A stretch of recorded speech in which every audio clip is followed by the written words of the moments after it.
All right, everybody, welcome back to Secret Squirrel Games. I'm your host, Secret Squirrel. We are back to Crossout.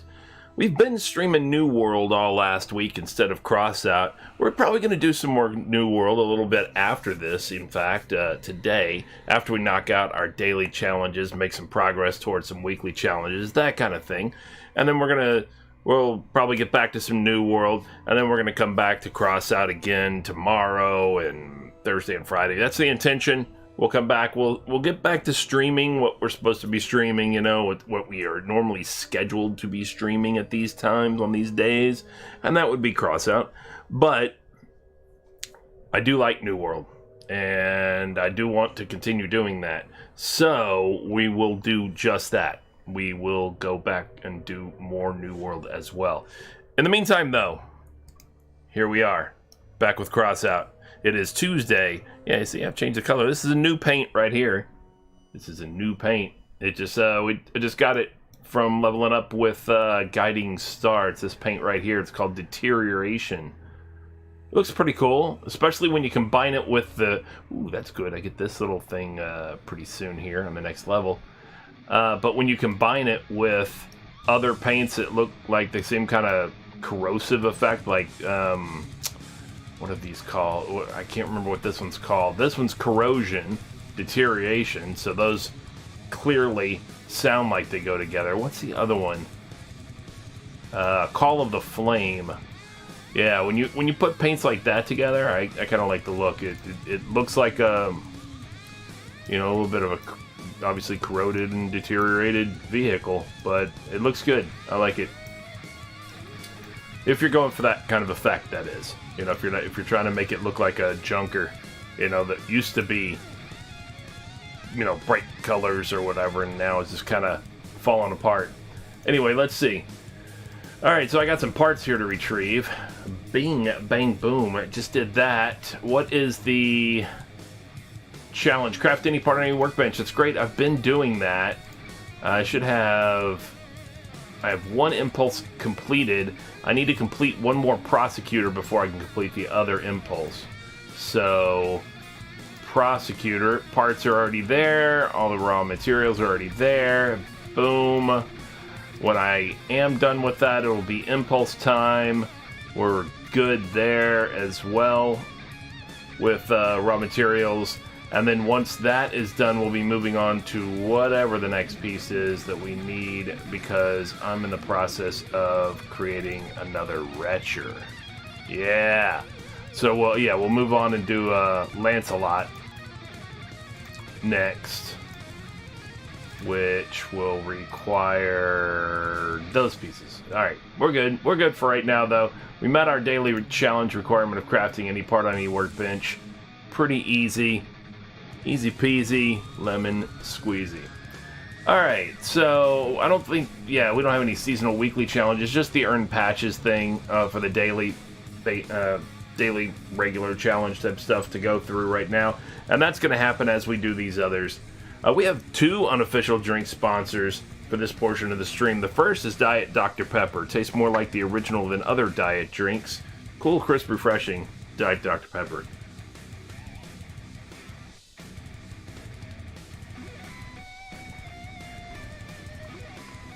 That's why we have two unofficials, because I was at the end of that. The other unofficial, and you hear it cracking open right now, also cool, crisp, and refreshing, but in a different sort of way.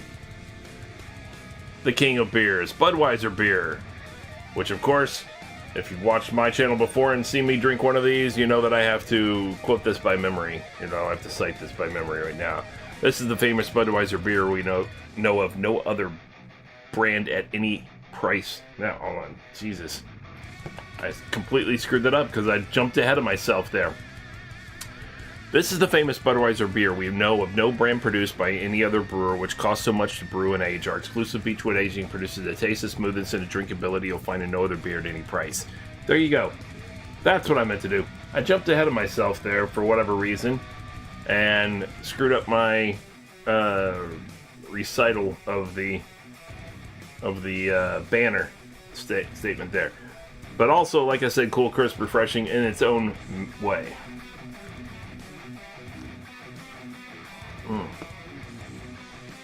in a different way than Diet Dr. Pepper, that's for sure. But they're both good. Nevertheless, alright, so we've got to do our daily and weekly challenges. We have patches, like I said, that will be happening as we do the others. We're going to start out, we're going to come back. Well, let me look and see what's on the world right now. What is in the world right now? I need still copper and electronics hard raids to do, because it's only Tuesday. So you see that there's been 3 already done as far as hard raids with copper. That was yesterday, obviously, being Monday, the first day of the week. So of course we need both still. So let's see what our options are. Steel Cradle against the Steppenwolves? I don't think so. The Terminal 45 against the Fire Starters. I could do that. Alright, I can't do that with this vehicle. I can say that much right now. Let me make sure. I think I like this paint job on this vehicle, so I'm going to go ahead and save over. Oh, no, this is that cannon, though.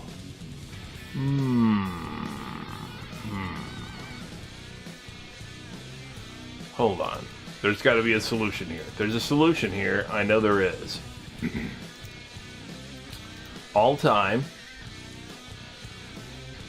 We are going to go with author. And we're going to go with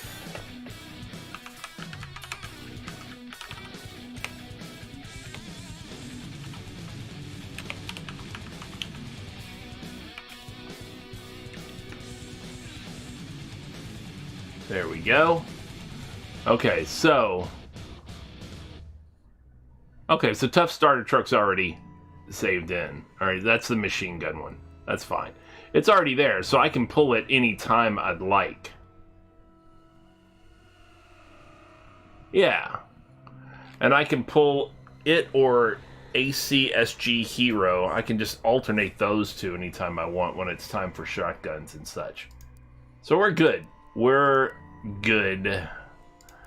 So what I'm going to do is overwrite Tough Starter Truck. Nope. Hold on. Yeah, let me make sure I did that right. Alright.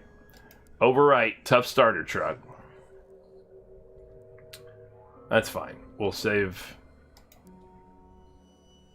There you go. Okay. So, what I have is ACSG Hero is here, and I can alternate that with the Tough Starter Truck machine gun version that's on exhibition whenever I want to play shotgun or machine gun, low power score, patrols for satisfaction of the mission requirements. And now I can use this one for cannon when it's time for that. Alright, so we're good to go. But I do need to switch to 2 Retchers. Gotta get that bad boy going. Which I did change up the paint job a little bit. I just kind of did a little 2-color option here. You know, it still brings in the orange, so it's good with the corporate. And we're going to go ahead and try Firestarter's Terminal 45 Hard Raid for Electronics. Let's see what we can get done here. Let's see what we can get done.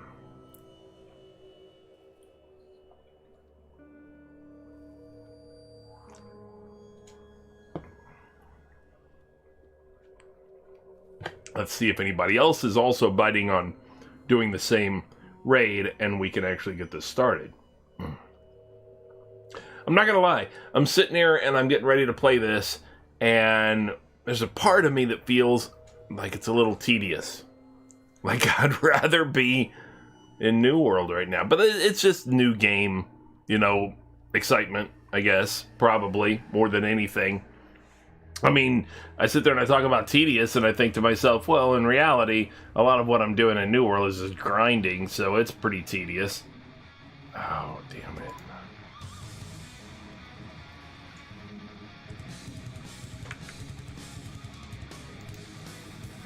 Man.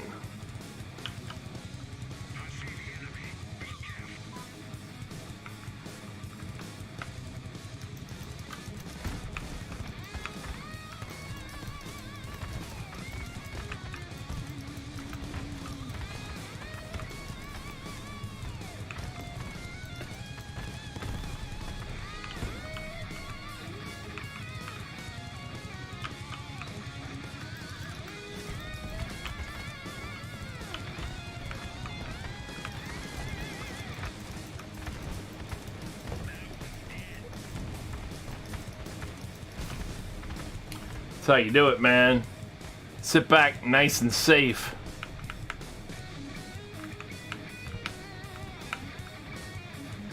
And lob retro rounds on them sons of bitches. Hell yeah. Hell yeah. Hell yeah. Uh-oh. We already lost one dude.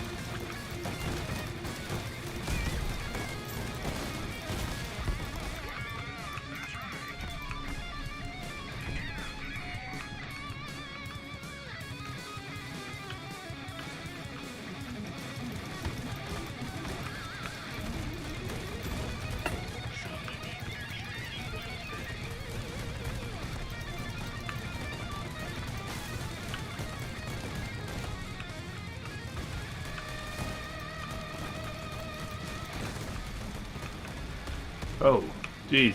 Startled me. He comes driving up right behind me.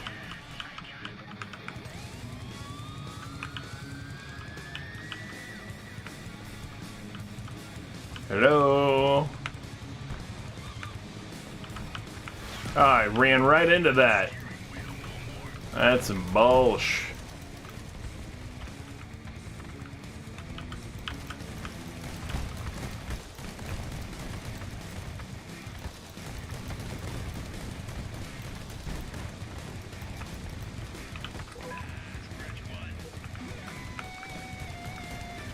Alright, let's get some ammo.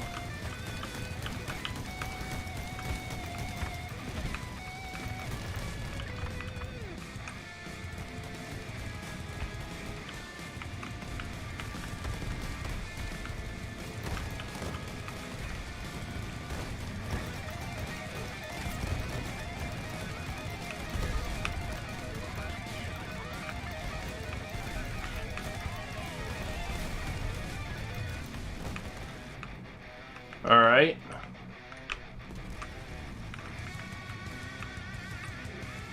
I'll take more ammo.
Okay.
I've been very fortunate so far in this match. Like, very fortunate.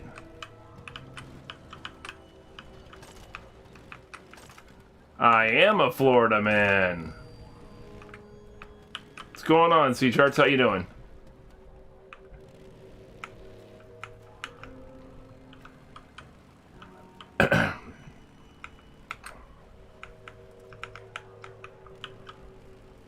Yes, yes, yes. I thought you said that before. I thought you said you were over in the Tampa area or something, weren't you? Was that you? Or am I mistaking that for somebody else? Oh, you're in Miami. I am in Broward County.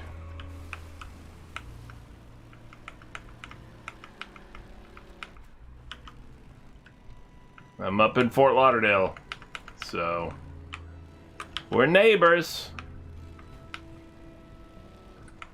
I am doing well, thank you. Nice. I'm taking some classes at Broward College right now. Just finishing up a summer session. Threw together a couple of computer classes and whatnot.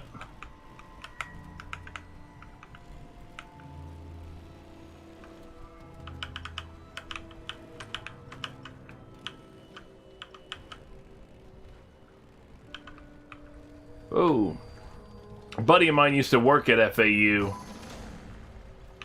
You went to the Broward campus, though?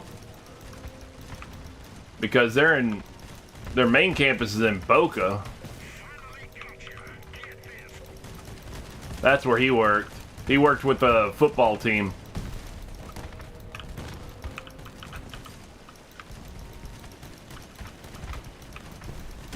The Owls, right?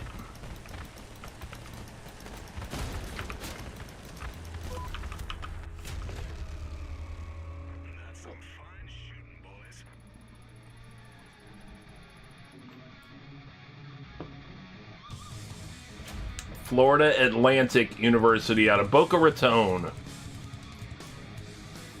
The FAU Owls.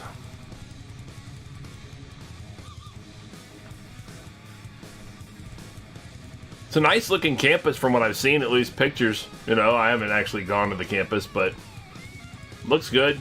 I'd considered taking classes there. I was just throwing a little something together, get a little GI Bill money coming in, do something during the summer.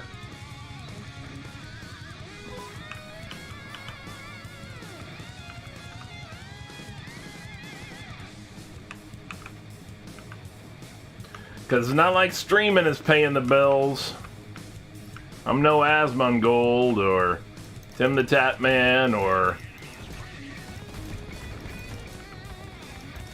Still amazes me when I see those kind of guys and the way it works out for them, and I'm like, oh my god, they're doing a just chatting stream and they're spending half their time just thanking people for their donation. Oh, thanks for the 25, thanks for the 25. I'm like, 25? And most I've gotten is $3. It is what it is. It's funny.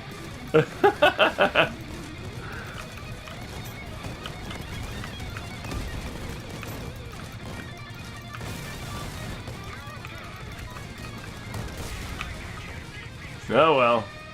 Ah!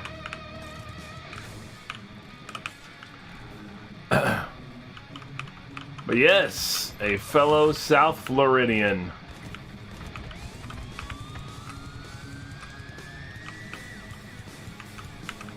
Although not like natural. I mean, I've been here for many years, but I'm originally from Texas, so I still consider myself a Texan.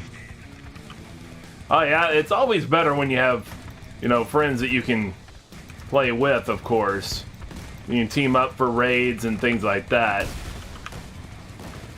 My best friend is a Cubano as well.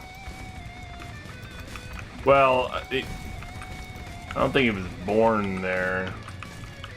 I don't think so. No, I think he's...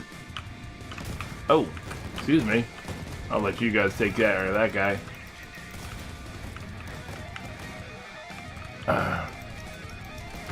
He might have been. I don't remember. I know he was raised up in New York before he came down here, but he is Cuban American anyway.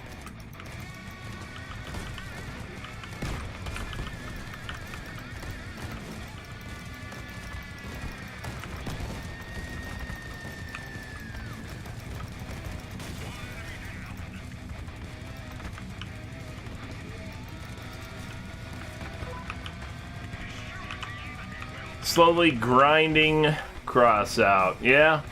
Little boy? Did they buff him? I didn't pay attention. They buffed early cannons? Yeah, the radars... No, they don't have to be outside. They still work.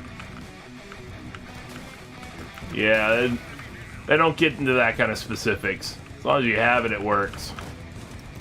They buffed the Judgment and the Avengers? Okay. I was not aware. Uh-oh. We lost somebody.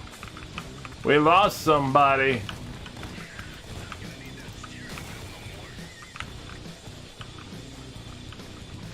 Oh. I am playing these hard raids as safe as I can nowadays.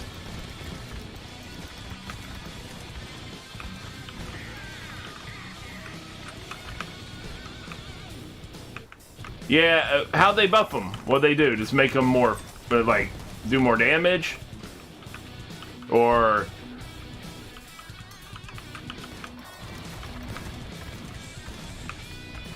Okay.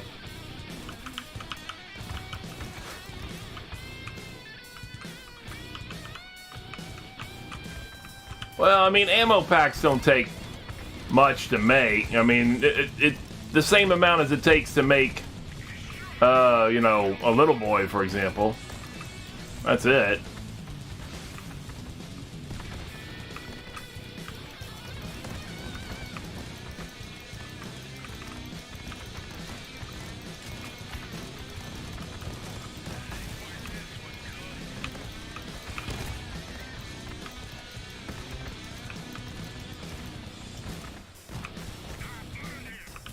Yeah, maybe so.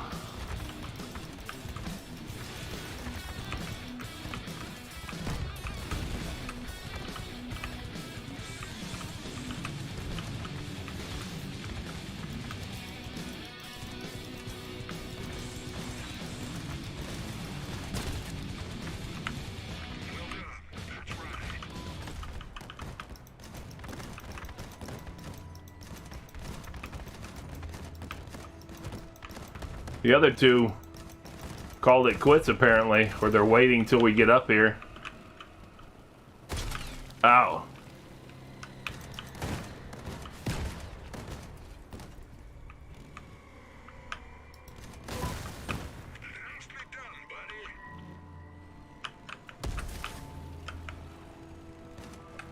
Ooh, ah.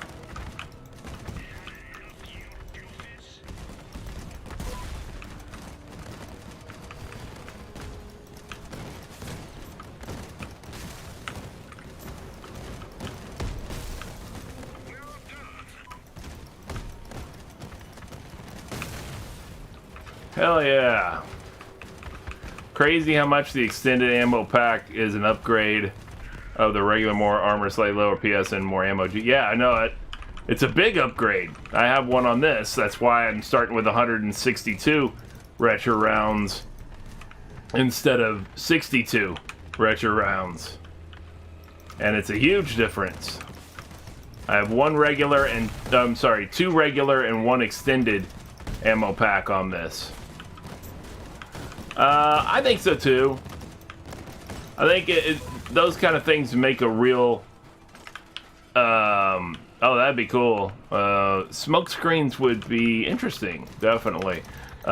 Dishing out ammo to your allies would be pretty cool. To play a support role a little more would be interesting. To have like a support role vehicle, basically. Other than just artillery. Artillery's offensive, but it's in like kind of a support role, you know? I mean, honestly, as a guy driving a Retcher vehicle, he just took off my front two wheels. As a guy driving, you know, vehicle with two Retchers, I feel like a support vehicle quite often because I try to stay in the back as much as possible. Well, you just flipped me against the wall.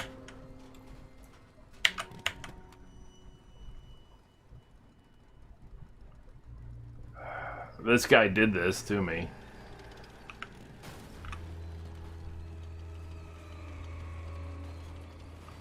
No, he didn't. He did it and then he drove off. Yeah, thanks. I'll say thanks for you coming back to pick me up. Considering that you backed me into the wall and did that. Oh. It's hard. It's very hard to control right now with no front wheels. No!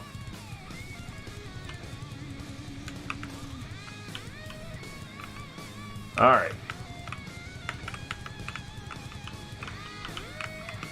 There we go.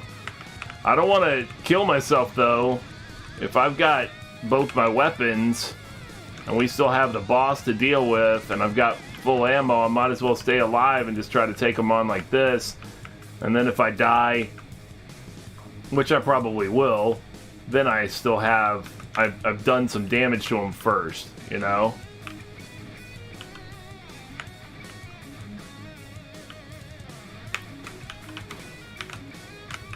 Very hard to control.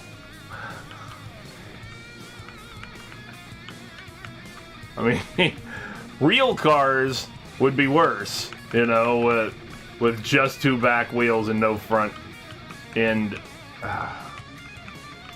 You wouldn't have any steering. Somehow I'm still getting some steering.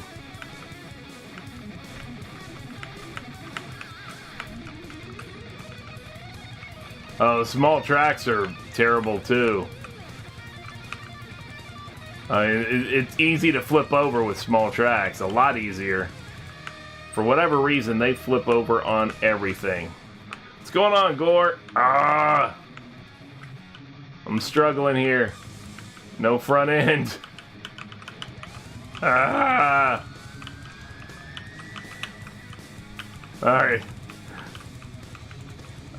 Yeah, I got a hardcore engine on it.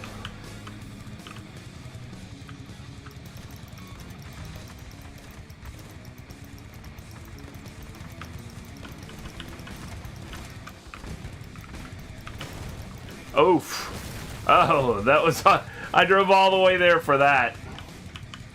And I got destroyed that fast. That's all it took. 2 direct hits with those fire barrels on my face, and I was done. Alright, well, what do we got here?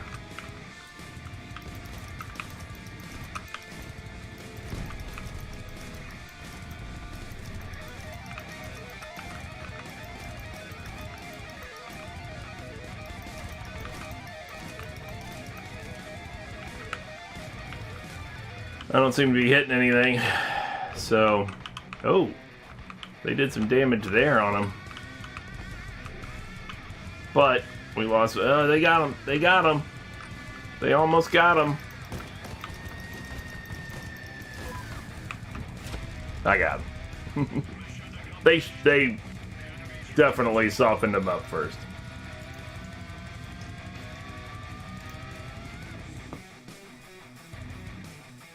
They're awesome. They're awesome. I'm in the process of making another one. Not that you can use it, you know, on this vehicle, of course. I mean, if I wanted to keep it, I could put it on my Leviathan. That would be pretty destructive. I kind of thought about it. I mean, I don't need the coins, so I kind of thought instead of selling it, which was my original intent, you know, make it to sell. But I don't need the coins, so I kind of thought, what if instead I just got that guy from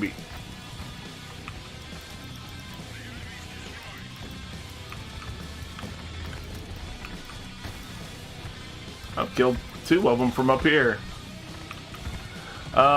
What if instead I keep, I make a few retchers, because I can always get the coins later on, but I use them for my Leviathan instead. I just outfit a Leviathan with like 10 retchers. That would be awesome. 10 retchers just annihilating people.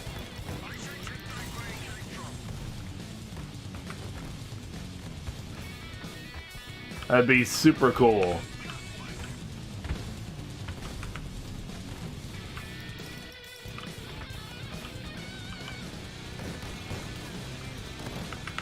Yeah, I mean, don't get me wrong, I could always put Arbiters on there as well, instead of, but I wouldn't put Reapers because they have an ammo issue or whatever, but I could put like, hell, I could put 20 Arbiters on the Leviathan. Leviathan have 65 power score, or energy, excuse me, 65 energy that they're allowed, so if you want to know, what you can put on there, it's a lot. Or I think it's 65.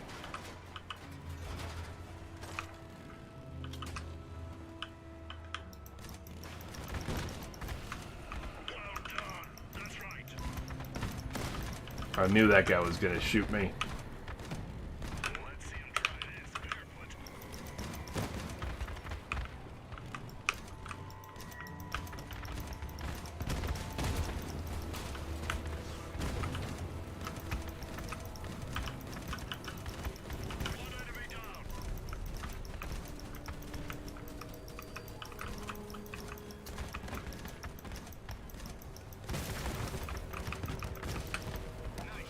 There we go. Some are pretty good. Some of them are pretty good. I'm not into them personally. I mean, I've tried them. Oh yeah, no. At that low level, they're not. At the lower level ones.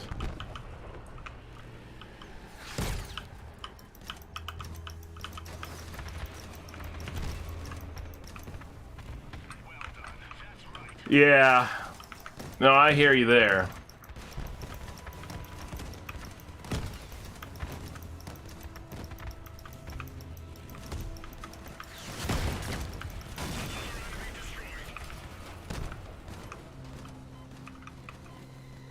Right?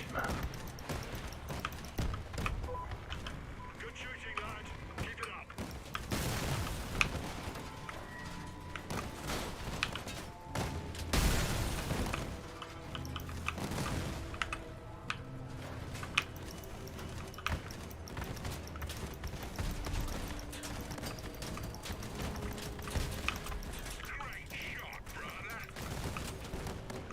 All right. Let's get on with this.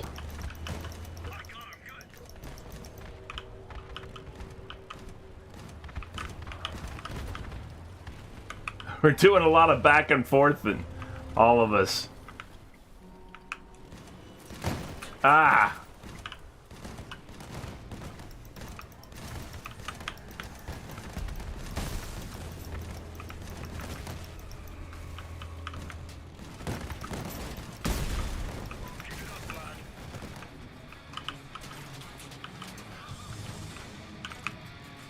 We were doing a lot of peek and poke. A lot of drive forward, pull back, drive forward, pull back.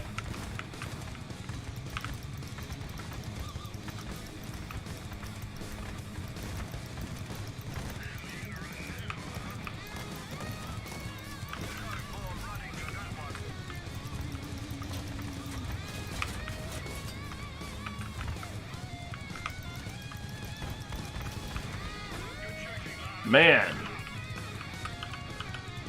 You don't have the coupling part. Right. Yeah, I don't have the coupling part either. To make a fusion.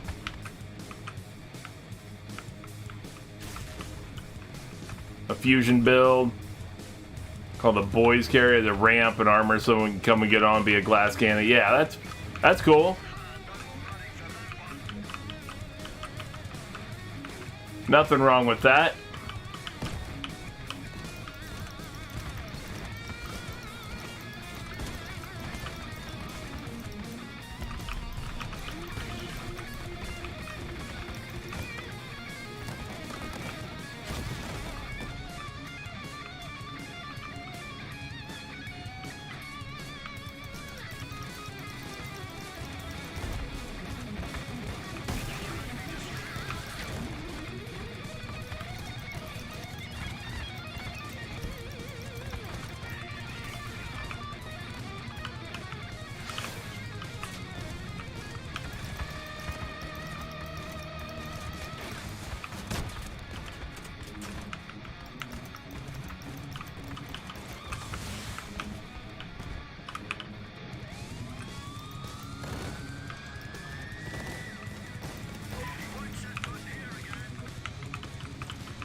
Did I play WT?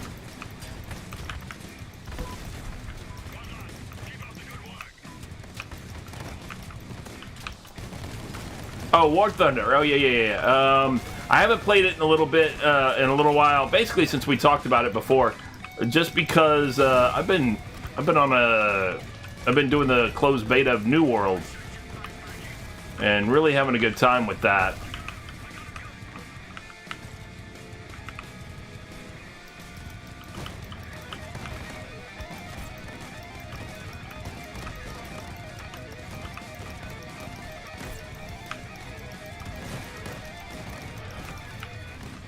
It depends. They, I mean, yeah, they had problems, but not with every 3090. The EVGA ones they had problems with, but they already said they fixed that. They've been working on it and they're fixing it. And I'm getting screwed here. I'm gonna die. They said they're sending out new ones, new cards to the people whose cards burn up trying to play New World. Oh crap.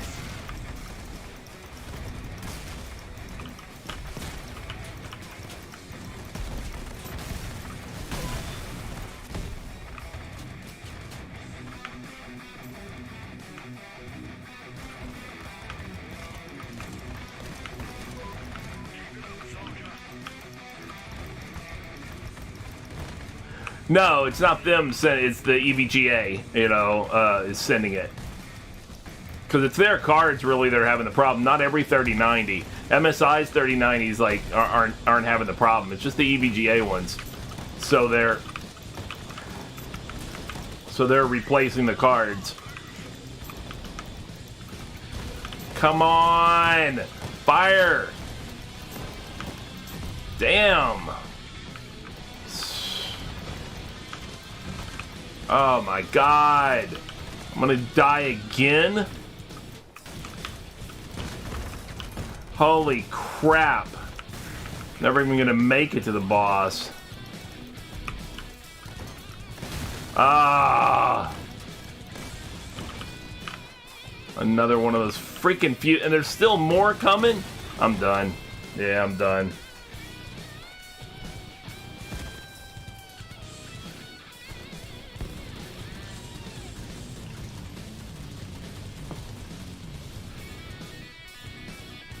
I can understand that. I can understand not wanting to risk it. So I kind of did the math. And here's the thing. At least based on when I did the math, which was just a couple of weeks ago. I could spend a repair kit to continue in this mission. Right? But here's the thing is if I do that, I'm spending like a 4.5 coin repair kit, value repair kit. Like if I had to buy it, for example, in order to continue this, I would spend a 4.5 coin repair kit to continue the mission that we're only at. We're not on the boss. It's not like we're at the boss fight and the boss is almost dead or anything like that. So we still have all that to do. So there's no real guarantee that I'm even going to survive that. I could get all the way down there and die again, at the boss. Or I could spend a 3.5 coin value. Actually, not even. About 3.6 coin value worth of fuel to do the mission again and get 2 lives out of that. It just take, obviously it's time, but I could do the mission again for 3.6 or on the average, somewhere around there, because 100 fuel is going for 6 coins, about a little under. So you only use 60 fuel for a hard raid, so you're looking at a little over 3.5 coins worth of fuel to do the mission again and get 2 lives out of it, whereas a repair kit's going for like almost 5 coins, for like 4.8 or something like that last I saw, just to continue this battle. Or I could at least wait and see how they do when they get to the end. At least all 3 of them are still in the battle. I mean, I could do it now and just ensure that it's hopefully we'll be able to ensure that it's done. Screw it. I'll do it. I'm a team player. I'm not going to abandon them. But I'm just saying that doing the math, it's more economical or, to consider, especially if it happens early in the match, to just consider that battle over and spend the fuel to start a new match. Sure, you're screwing those guys, but, otherwise it gets costly. This is biting into the profit margin. Every time I got to use a repair kit. Alright, so they're already backing up. They're up on the ramp.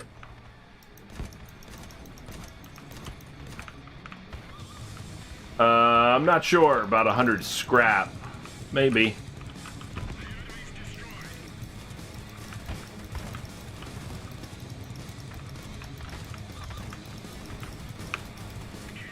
Alright, dude. Dude. Oh my god.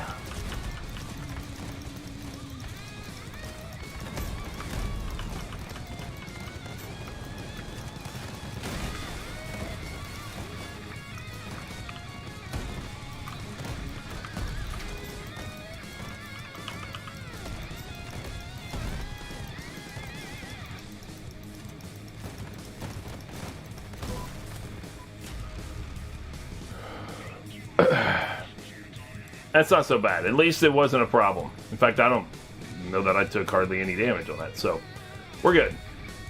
We're good. I would have been upset if I died again, because I wouldn't spend a second repair port. It's not worth it.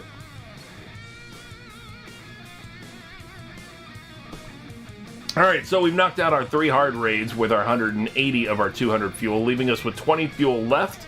That's perfect for us to, and in doing so, though, we made progress 3 raids toward the 10 required for the win 10 battles and hard raids with electronics as the reward for the 500 coveted engineer badges.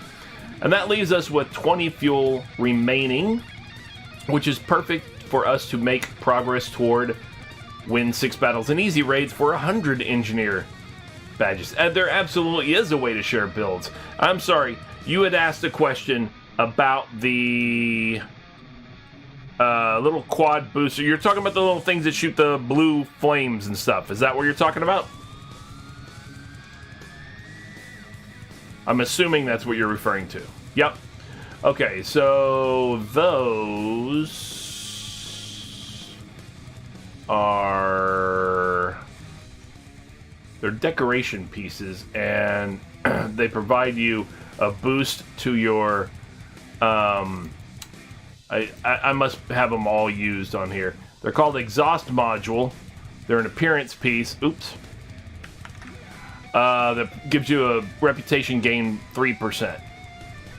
Yeah, I have 4 of them, so I have 2 on each side. I have 2 forward facing here, and then 2 rear facing. Nah, they're just appearance, except for they do give you a little bit of a reputation boost. Yeah, they don't do anything other than that. They don't. It's not like it helps you go faster or anything like that. And you were asking what the going price is for scrap right now. $6.64 for 100. See, and fuel's been running about. Oh, it helps if you spell it right. Yeah, see, it's still just right around $5.97 right now. It's been $5.80 something to $5.97, whereas a repair kit runs $4.82. So almost $5. So that's what I'm saying is, if fuel is $6 and it takes you, yeah, all the prices have gone up.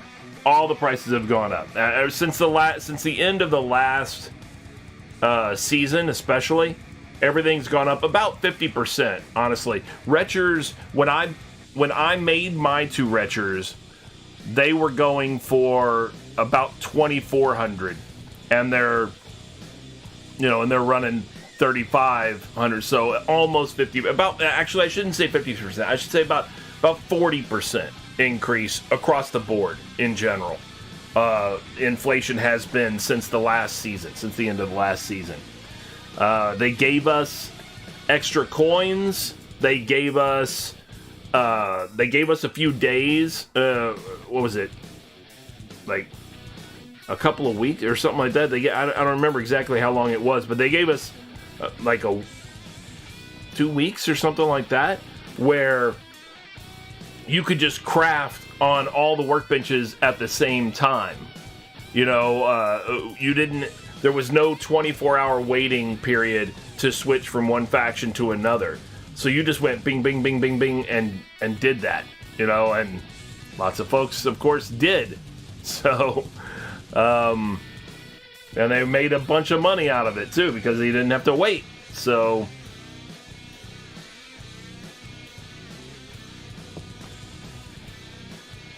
at a time like that, resources all went up in price significantly. Now, don't get me wrong, they've come down since, but like plastic, for example, there was a good period, there was a 2-week or 20-day period where you could get free plastic. You just had to keep running those Operation Gozu missions. You just got free plastic. It didn't cost you anything, so other than the time to do it. That's it. But there was no resource cost, no fuel cost or anything to do those, and you just got plastic. You didn't get a whole lot, but if you ran them fast and you kept doing them, it added up. And before you know it, you're sitting there with, a couple of thousand plastic. So, like, for example, I did quite a bit. And, when I was on, I did quite a bit. I didn't get on every day just to do it, but I'm at 6,700 plastic just because, and I started at like 5,000, I think, or whatever. And I made like, I made some of that's from raids, a little bit from raids, but I made a bunch of that plastic on Operation Gozu, easily. And if I had been more hardcore and just kept doing it, for lots of hours on end, I would have had a crap ton of plastic. I know, look at this big man with all this plastic. I know. Well, it's because I'm a diver, and so therefore, that's exactly it. Single-handedly included. No, the other way around. I'm a diver, so I cleaned up the ocean by taking the plastic out of the ocean, and therefore, it now sits in my salvage instead. In my storage. Doing reef cleanups and things like that. So, anyway. So, yeah, so we are set to do an easy raid with the remaining 20 fuel. Might as well knock it out. Ooh, and we have 2 options. One is the last convoy against nomads on the dead highway, But I think most people understand that the other would be the one I'll choose. Scavengers again on the bridge with the War for Fire. 4 minutes. Go, go, go, go, go. I know. It changes in 4 minutes. We'll be fine.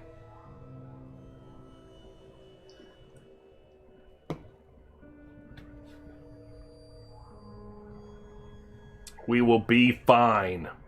It's fine. It's fine. It's fine.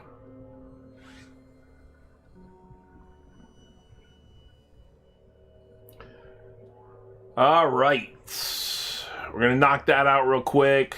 We can go and knock out the... While I still have this vehicle active, I'll go and knock out the replay of the side quest thing or whatever it is. Side or group missions thing. The storyline mission thing first. And then I'll knock out a couple of the other things in the Awakening adventure area. And then I'll come back and do my low power score patrol, which today is shotguns. Not even a problem. I don't have any real interest in doing the Steel Championship, but I want to say, is there paint as a reward? I might have to do a little bit. Wedge shotgun build. No, I'm not doing wedge shotgun build. I'm doing low power score shotguns instead for... Damn.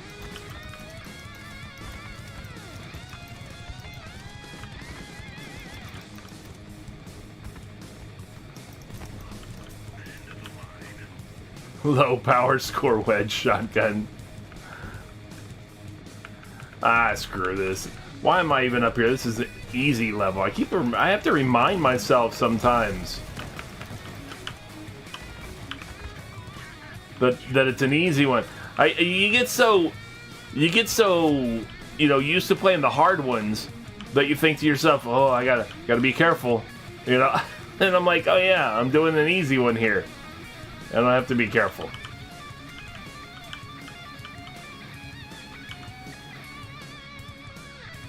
The hard ones, though, if you wanna make it to the end of the match, you better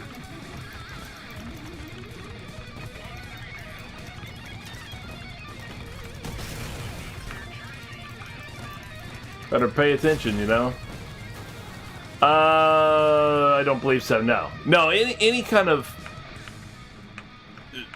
like regular body parts or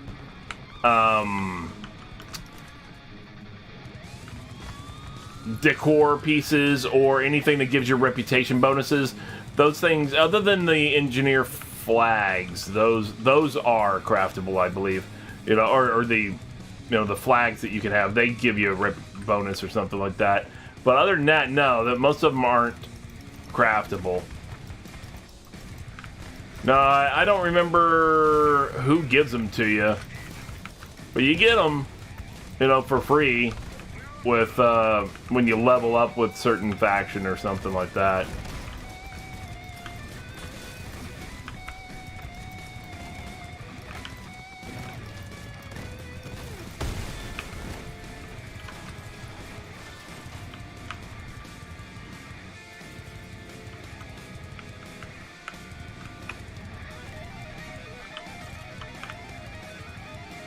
You got pyramid build.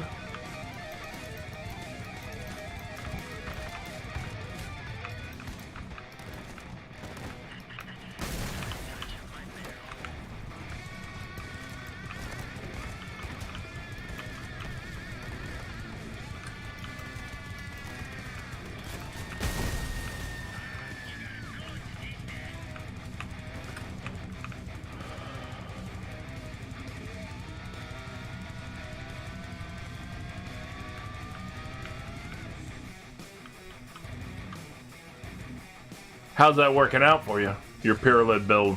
Are you liking it?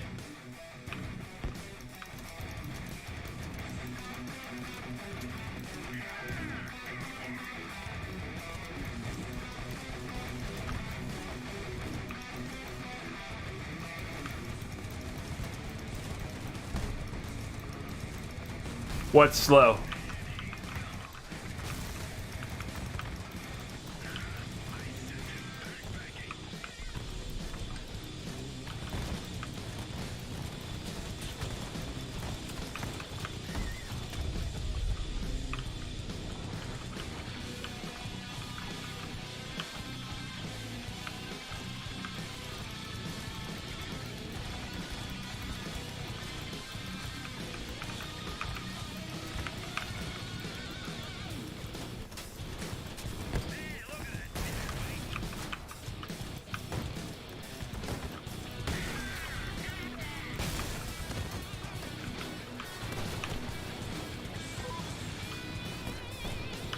Well, I'm just... God damn, man. Here, minding my own business.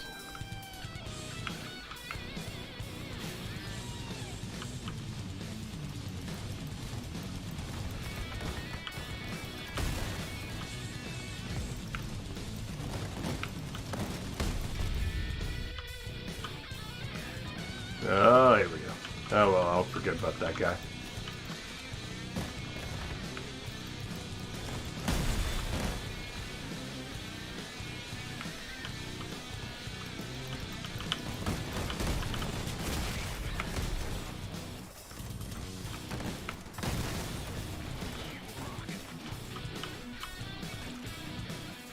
There we go.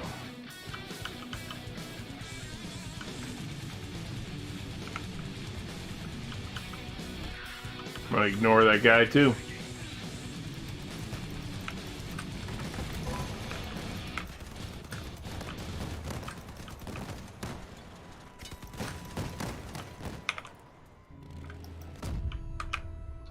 Boop-a-dip-a-dip-a-dee.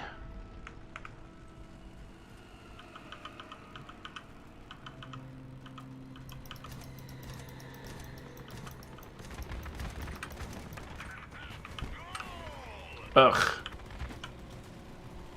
Boom.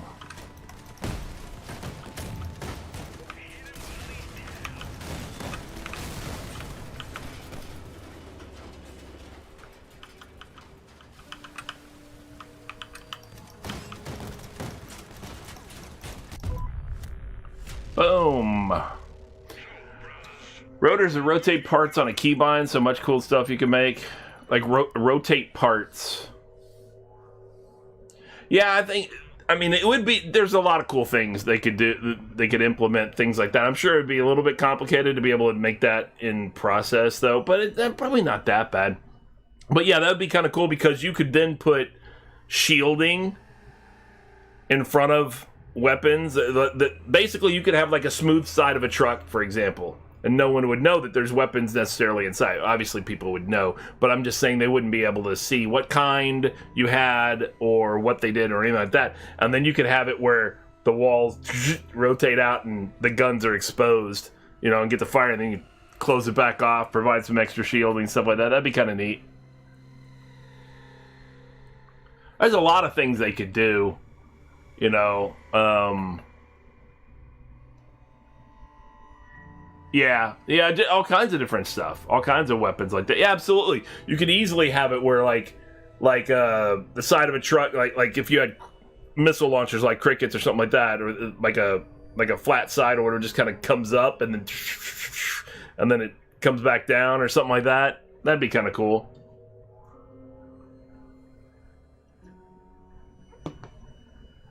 Little doors open.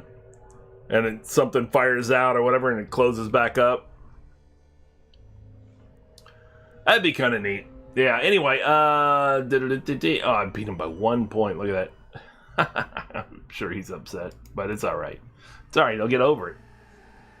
I think. I hope so. Goodness. I'd hate to think he didn't. Yeah. Alright, so we're good with the patches. We're almost done with that. We've got, what, 2 more for this one and then 6 more. So 8 more patches is all we need. But we still have our low power score patrols to knock out the missions part, which we're going to do. But first, I'm going to go ahead and knock this thing out. I know, it's not the most no, cancel. Damn it. I want to make sure I had the right I think I have the... I'm going to go back to the garage anyway, just to make sure I have at least one of the co-drivers that needs leveling. Yeah, that's fine. He's my lowest level co-driver. We're good. Alright, so we're going to go back in there, knock that out real quick. Alright, so here's my plan. I'm going to go ahead and let you know. I still got to work out some of the specifics on how these things work, how you do a charity stream and all this kind of stuff or whatever. But my plan is to raffle off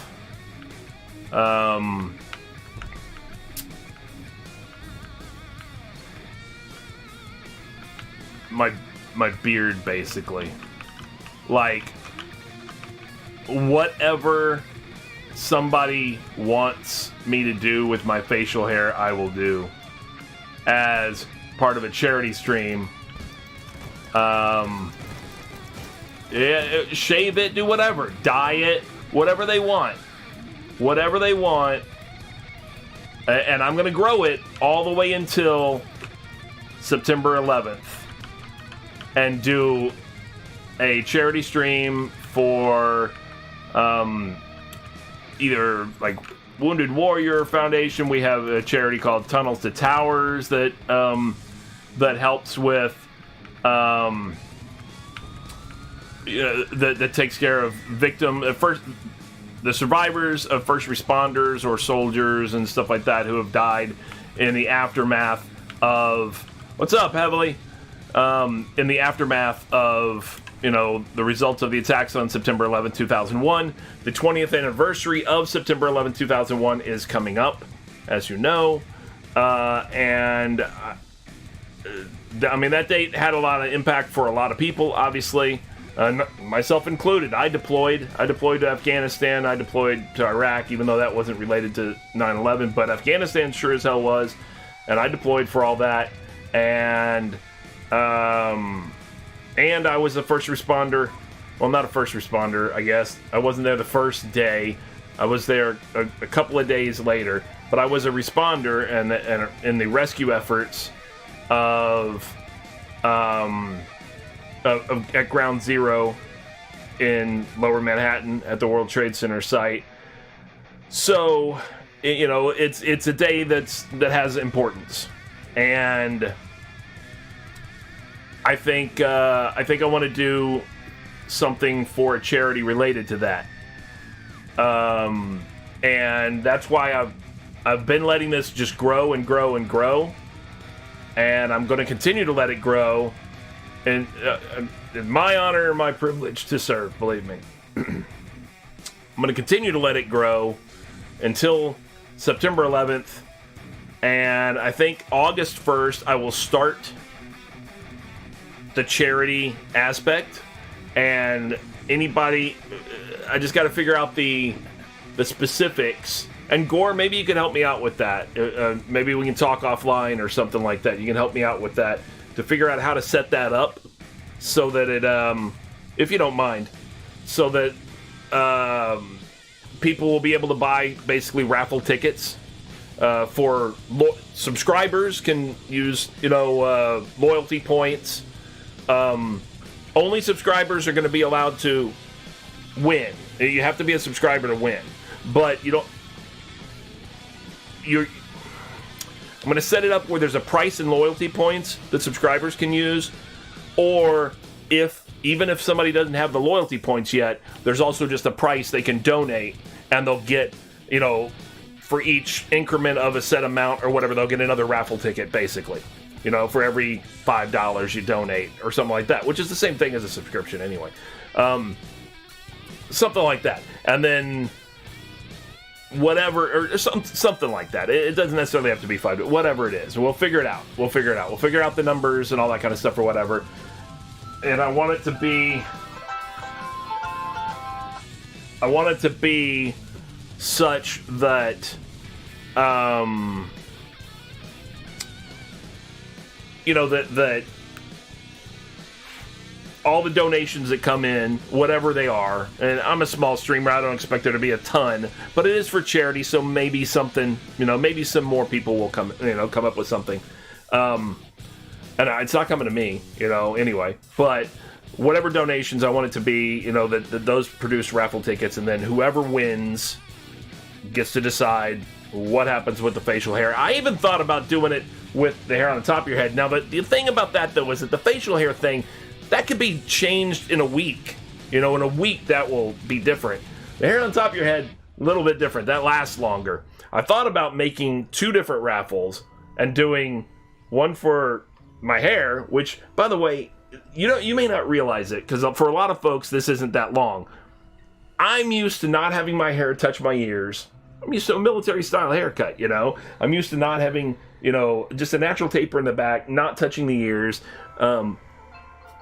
Pretty short.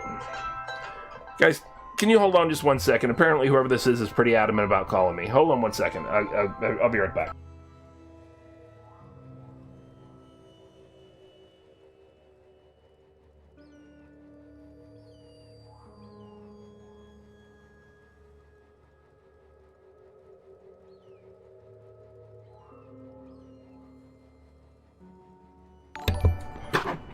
Oh, that is the wrong number. Oh, thanks for the subscription, Siege Heart. That's to my YouTube channel, but thank you very much. Always appreciate it. Yeah, so, like I said, whatever it is, we'll figure it out, and we'll get the numbers together or whatever, and the objective, what I thought about doing was having 2 different prizes. Hair on top of the head, beard. That way, they may not be won by the same person. So it may not be like if the same person wins. Oh, I get it. If the same person wins, then obviously they get to decide the whole look, basically. But if 2 different people win, may not coincide. I will say that the hair on the top of the head might be a haircut that. I may just have to keep it for, I don't know, a week, 2 weeks, something like that. I'll come up with a stipulation for what the rules are. I have a beard. And welcome to the stream, by the way. You mean just letting it continue to grow?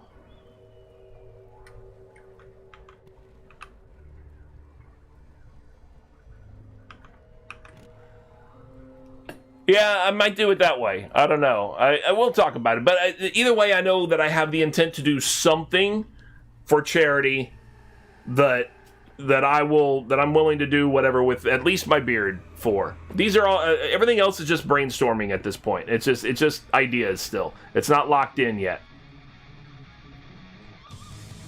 Oh, just keep growing it?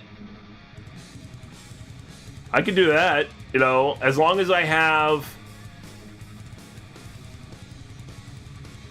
at least a certain amount per month in charitable donations. As long as at least a certain amount comes in for charity, then I would just keep growing the beard or something like that. Yeah, who knows? Yeah.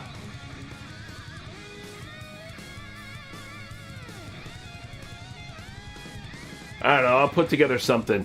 It may not start August 1st. I may do it for 1 month, from like August 11th to September 11th, something like that. But something. I got to figure out something. I want to figure out something. I want to do something. And I figured the beard's probably the easiest thing to do. Because if nothing else, whatever it is,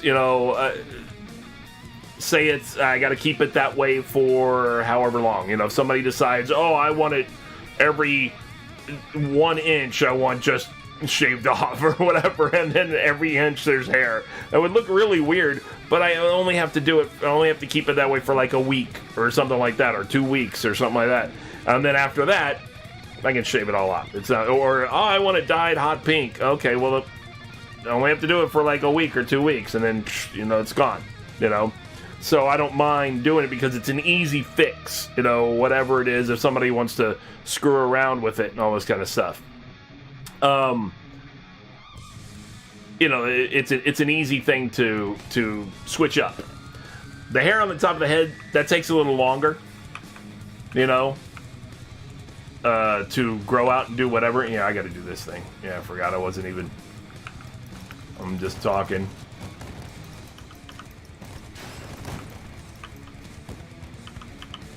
Right. It's just for fun. Yeah, I mean, it's for a serious cause, you know, but the thing is just for fun. Yeah, I'll try.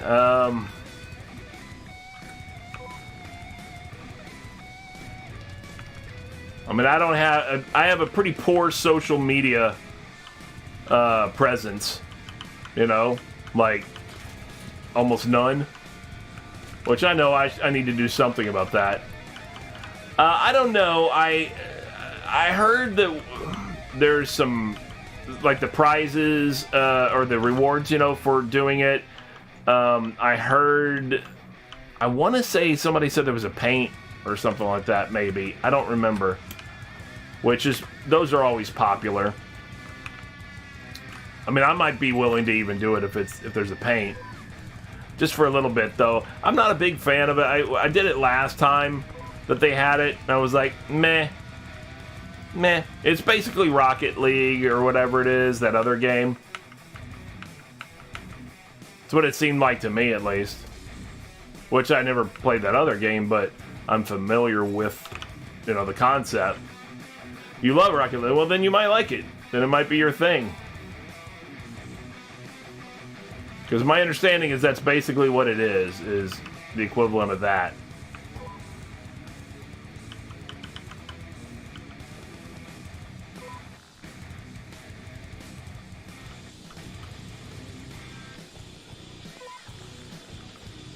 Yeah, I mean, I would say check it out then if you dig that anyway. You know, if you dig Rocket League. Sure, man. Throw it out there.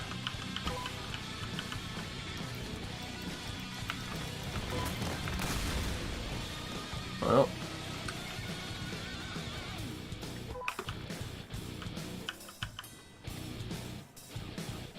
That was easy, right? Very first vehicle sitting there, and I got the thing that I'm supposed to be killing those vehicles until I find it. Very first vehicle, it's right there. I just kill it. There it is. Got the item. Come racing over here. As soon as I get over here, mission's over. Done. that mission was just all driving.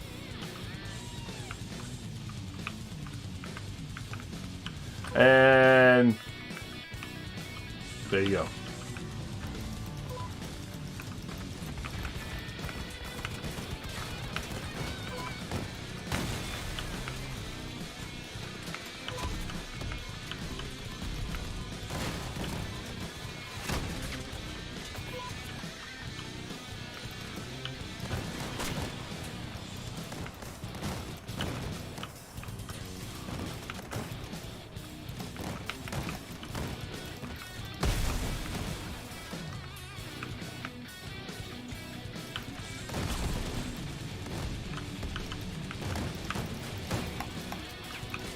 What? You have a whole video on it? Or you just mention it in that video?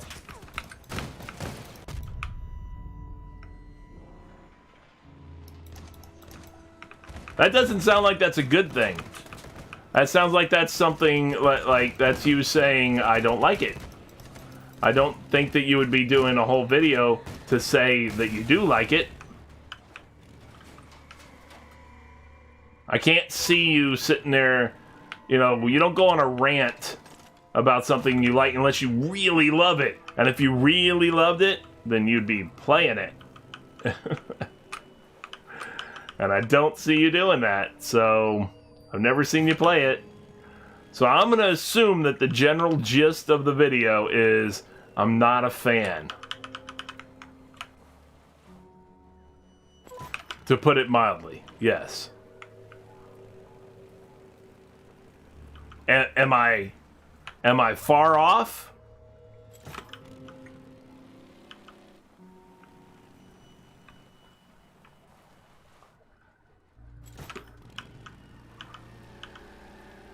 A musty flick?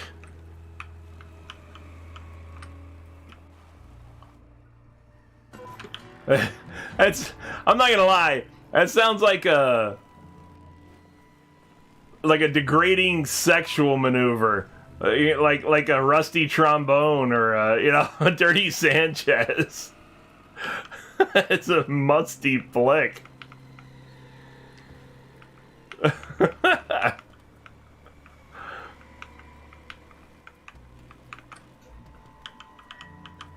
The person who invented it.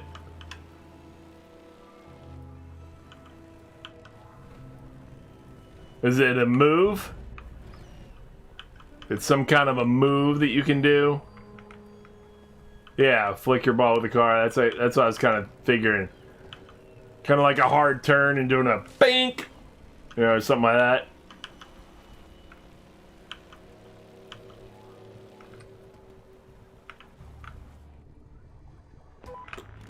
Oh, I didn't even see where this has to go. Oh, blade spine's in. That's not a problem.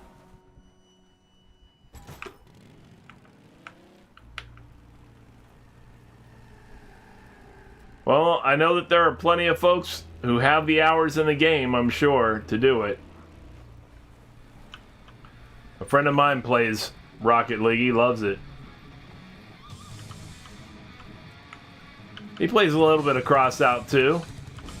He's one of those guys, like so many, who has played Crossout, but just gets on and plays the PvP matches or whatever and gets his ass handed to him and never improved his vehicle and never learned anything about the factions or the challenges or the raids or anything like that, and just kept playing over and over like that.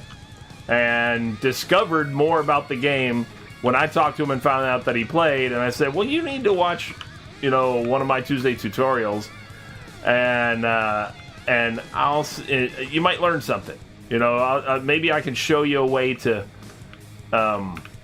improve, your game a little bit, or at least your access to things in the game, and be more efficient in how you do things and all this kind of stuff or whatever. Get you better rewards in a more efficient manner. And he watched and he was like, I had no idea that there was this much to this game. I'm like, and it's not even like it's a whole lot. It's just that it's not just the one thing, that he was used to doing. I can see going to the Olympics, the closest thing to a sport there, right? Well, it's funny. They were just talking about esports last night on the Olympics. They were talking about, the discussion taking place that the IOC, the International Olympic Committee, is talking about that, and at least keeping that in mind as a possible at some point. Because like somebody pointed out in the story that they were talking about it on the Olympics. Yeah, you saw that. Yeah, they said the Olympics probably needs esports, but esports don't need the Olympics. They're a big industry, and the Olympics is not, what it once was. So, see, when I was younger, back in my day, the Olympics were huge. The Olympics were really, really big. And I loved them. Looked forward to them all the time. I still try to see when I can and all this type of thing. Don't get me wrong. I think I've always enjoyed the Winter Olympics a little more than the Summer Games. But the Olympics were a big thing. And my philosophy on that is that the Olympics were a big thing then because that was how we fought our wars. Like in the 70s and 80s and during the Cold War with Russia, with the Soviet Union, that was how we fought our war with them.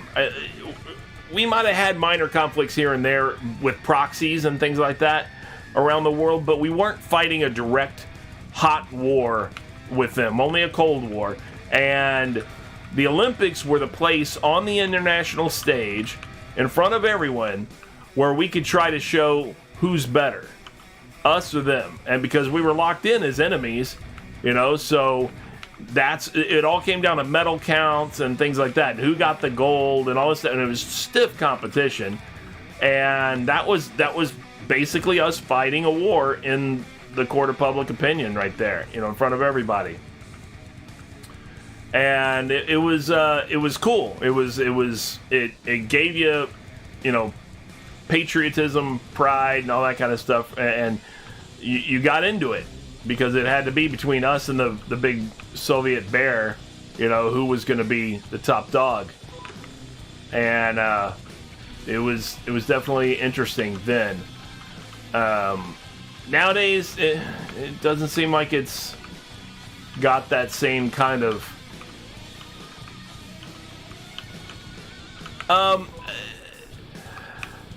it still is, the competition between us and them, you mean? Yeah, but I'm saying the Olympics themselves don't seem like they have the same national notoriety that they used to have. Like, they try, but it seems like the populace just isn't as amped up for the Olympics as they used to be. I got you. I think I got you.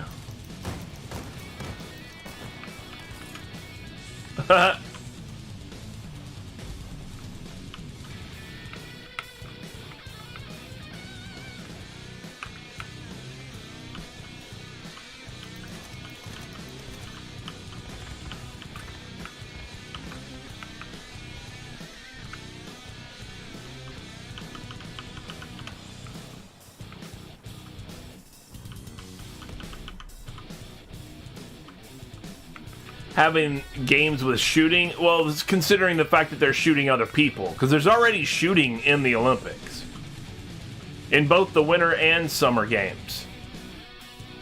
No, it didn't end. It's just different. Believe me, I was fully trained up on the Cold War. That's when I joined the military, was still during the Cold War. And all we learned was Soviet equipment, Soviet doctrine, Soviet operations, everything like that. That's everything was about that at that time. Because it was all about, defeating the bear, So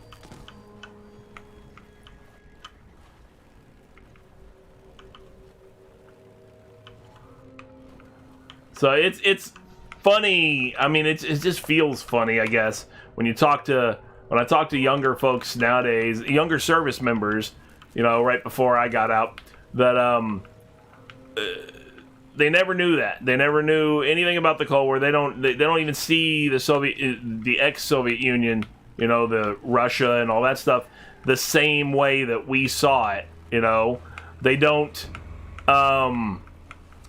They never, existed during that time period, and they never. Hell, it's just like talking to younger folks nowadays who never knew the world pre 9/11. So they never understood, that they don't even understand what that's about at all.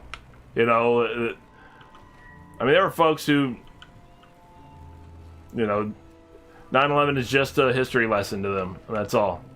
They weren't alive, and it's just, and they're in the service, and they never experienced being in the service, or even being alive pre 9/11. So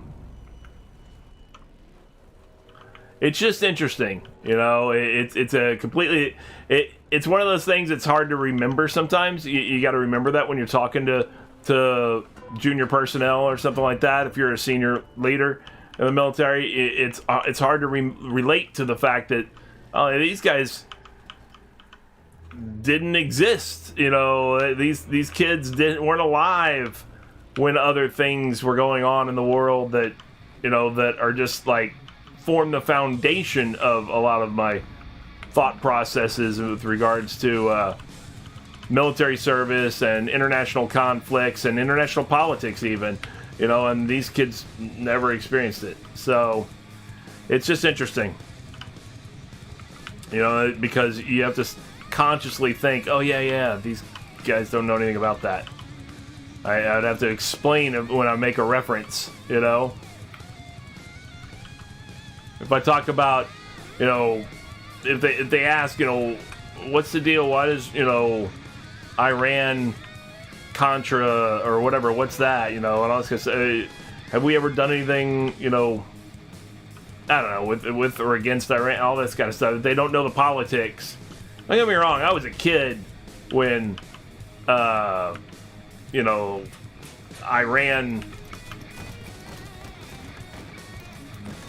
when the Ayatollahs and all that stuff took over in Iran. I was a kid then. It's not like I was in the military or anything like that. But at least I knew, I know of that, and I dealt with Iran later on, dealt with, our foreign policy and how it related to Iran and stuff like that later on. And I remember in high school, the Iran-Contra event and all that kind of stuff. So when you look at something like that, I have some experience with it, even though I wasn't necessarily alive during the main portion of it. I mean, not alive. I was alive. I wasn't in the military or anything like that. But it's just interesting, to think that there are a lot of these younger personnel who don't know anything about that kind of stuff. They don't know anything about Middle Eastern affairs, and they're always bewildered by how why is it that this is that way? Why is it that is that way? And all this kind of stuff or whatever. And how come we are allies with Israel? There's a lot of youngsters that think Israel's bad, and it's all about perspective. It's just all about perspective. But they don't understand also the history of it. They don't understand that, that all those Arab nations, that you're talking about as if they were, good and all this kind of stuff or whatever. They were all allies and got their money and their equipment from the Soviet Union, and the Soviet Union was our enemy, so of course we're gonna ally with the enemy of them,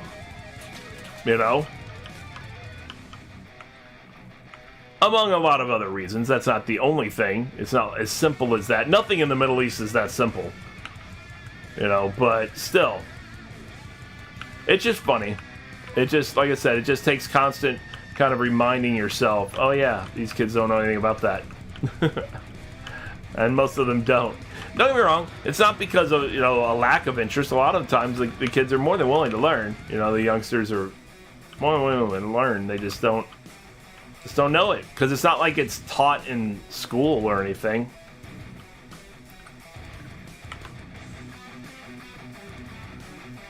Well, early 20s definitely still is. 27, I mean, well, so, like, being born in, like, 94, I mean, that could be a kid to some, so... Not meant derogatory. I don't mean it derogatory. I'm just saying, age is a thing.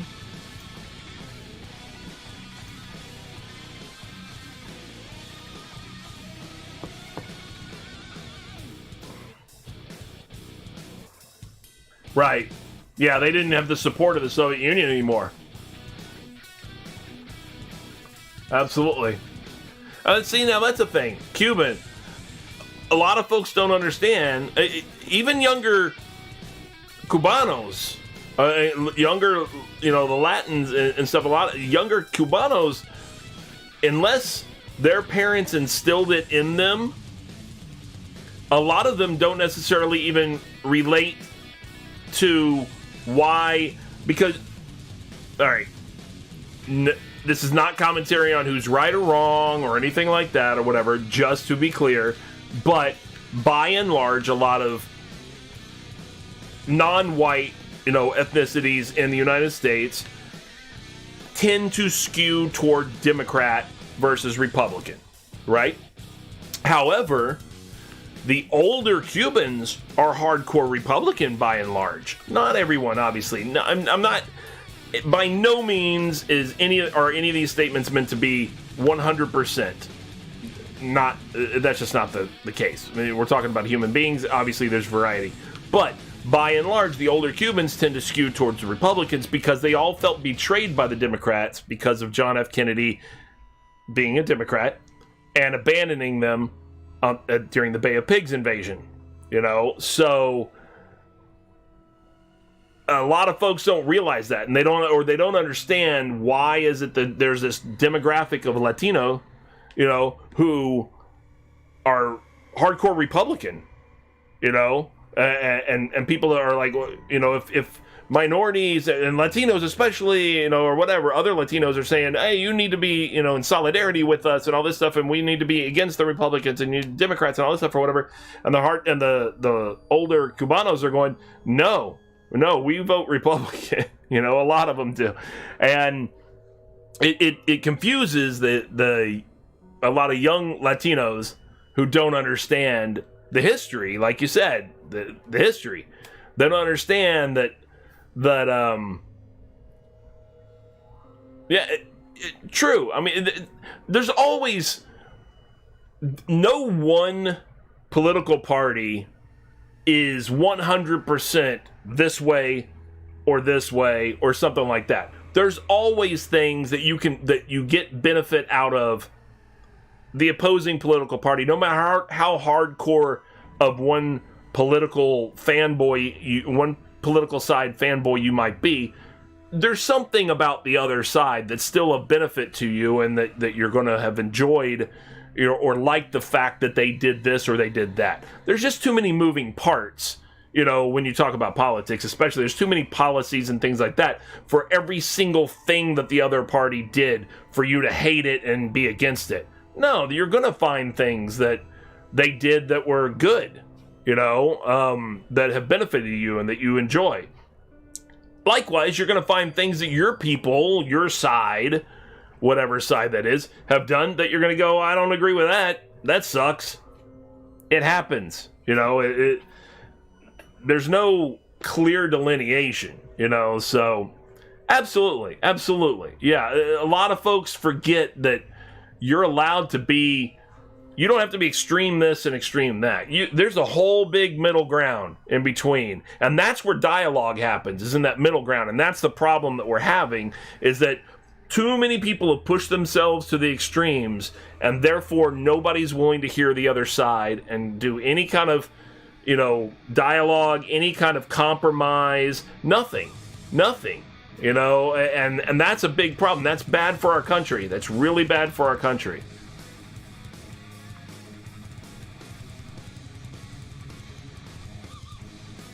Oh, no. Yeah.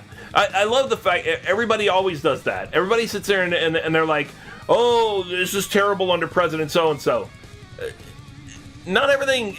That guy doesn't have the power to do everything. They can't just walk in office and start changing everything. They can executive orders, they can do a bunch, but the courts will overthrow a lot of that stuff too. Right, absolutely. He's not the Grand Poobah. So, right, and the commander-in-chief role is only related to the military. That has nothing to do with what he does for the country, besides that. So get that part out of their head too, because he seldom has to do much in the manner of commander-in-chief other than decide whether we're going to go here or go there or do this or do that. But as far as once he gives that decision, he stays out of the loop for the most part, other than he gets briefed, and that's it. But that's not his primary thing anyway. He shouldn't be locked up doing that, doing commander-in-chief stuff all the time. That's why he's got Joint Chiefs of Staff and things like that, No, he's got to work on policies and things like that, and a lot of that requires trying to get cooperation among all the Congress. Congress is the biggest problem. People talk about how under this president can't get anything done, or isn't doing anything more. That's the way people phrase it instead. This president isn't doing anything, and the reality of it is that president might not be able to get things done, and that's because Congress,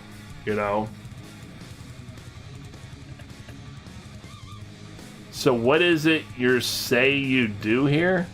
Oh, what is it you say you do here? Oh, yeah. Yeah, I know, right? From Office Space. I got 7 bosses. I know you did. You butchered it. 7 bosses. I got 7 bosses.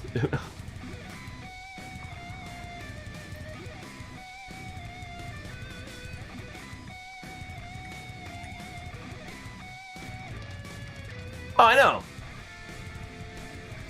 And once you do one term in Congress, you can retire and get paid forever. Forever. It's amazing the system they have set up. It is the most corrupt thing around. Congress is terrible. I wholly support term limits for Congress and senators. I definitely think that should not be a career. And in the beginning, it was not a career. When our government was founded, oh, absolutely, lobbying, political action committees, all those things. Oh, yeah, tons of money. Tons and tons of money. When our political system was founded, the intent was that people would come do their civic duty as a representative of their people in their area, and then they would go back to whatever their careers were. And that's what you had. You had farmers, you had businessmen, you had merchants or whatever, you had bankers, you had lawyers, whatever. You had all kinds of those folks coming and serving in Congress and then going back to their jobs. You don't have that anymore. These people don't know, and that way all the representatives, not only did they know their communities because they worked there and held businesses there usually of some kind, so they interacted with their people. They came there, did their civic duty, but they also, as they sat there in their job in Congress, they had knowledge of how businesses run and things like that. They knew the effects of the laws that they would be making or deciding upon and things like that because they had been those people who would be answering to those laws, who would be, those laws would be affecting them. They knew that they were businessmen, so they knew if they pass a law related to trade, they know how it's going to affect the business community because they're businessmen. All of our politicians now are exactly like I said, career politicians. They only know politics. They don't know how to run a business. They don't know how to do that. Most of them. Some of them do, sure. But a lot of them get into politics early, and they stay in politics, and the only thing they know is how to run campaigns, how to become elected and stay elected. And that's it. That's all they know. They don't know how to run a business. They don't know what it's like out there for the real people and things like that. They don't even know it anymore. They haven't done it. Haven't done it in forever.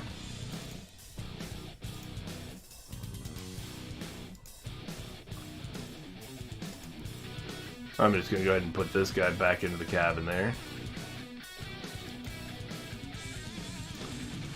That's fine. Yeah, and that's the problem. That's the biggest problem.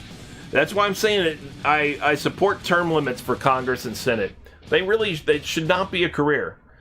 People, I 100% am supportive of people who want to go and do their civic duty and think that they can help whichever side of the argument that they're on.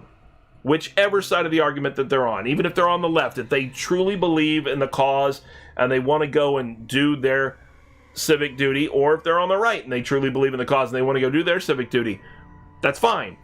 I support the fact that you feel compelled to help, run the country and all this kind of stuff. But don't go there. There's no reason that congressmen should be going in and being, one 6-year term in the Senate and they come out multimillionaires. That doesn't make any sense.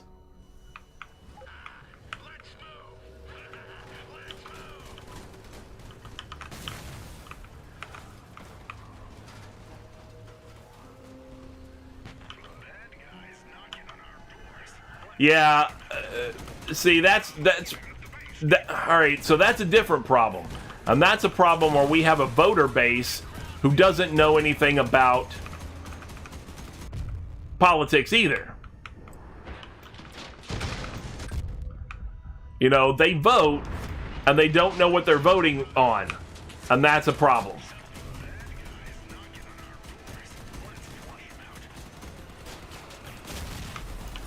I thought I was going to get that guy before they got me, but they ganged up on me.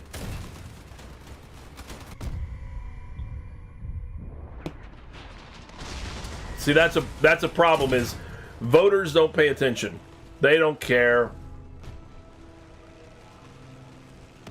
And the dumb thing, it's not dumb, it's the terrible thing, but it's not dumb, it's a smart move on their sense, is that the Democratic Party wants to lower the voting age to 16. And it's a smart thing on their part because they know that the younger you are, the more you skew Democrat. And therefore, they want to lower the age to 16 because that's just that many more voters that will vote for them. It's just a way to get more votes. Just like they want to grant amnesty, basically, to illegal aliens in the country. They just want to grant them citizenship, even though it completely craps on the faces of the people who are going through the legal immigration process the right way, spending a long time, a lot of effort, and a lot of money in order to become citizens of the United States, because that's what they really, really, really, really want to do, and they're doing it the right way. And you're going to crap on their face and allow a bunch of people who instead just snuck across and want to be here and don't care that they've been here illegally. People who've shown their respect for our country by their very first act being to violate our national laws. And you want to grant amnesty to them because then they'll all be thankful to the Democratic Party, and that'll be a whole new wave. That's 11 million undocumented, as they call it. In other words, illegal aliens. And yes, I always love it when people go, why do you act like, why would you treat them like they're criminals? Well, I don't know. What about the word illegal, is so hard to understand. But nevertheless, undocumented, aliens or whatever, they want to make them citizens like that because they'll all be Democratic voters as well if you do that. And that's all they're looking at. They're not doing it because they give a crap about these people. They're doing it because they want them to be voters for their party. That's all. It's all politics. All a political move.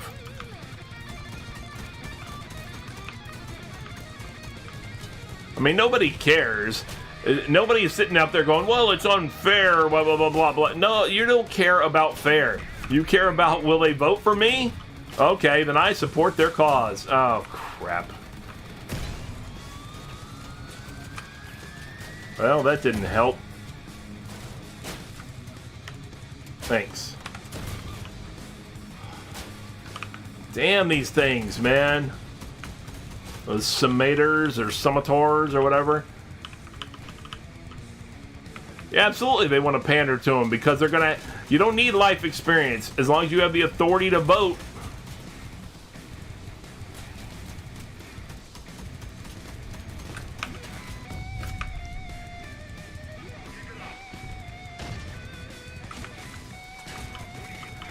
Yeah, I mean, it happens, but I get more value by and large out of a cooler or a radiator instead.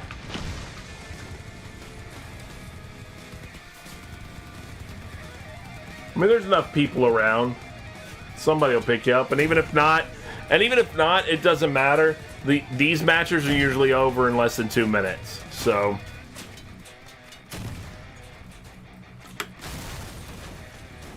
Uh-oh. We got one bot against 3. This is not going well. And Emily has no weapons. This match is over.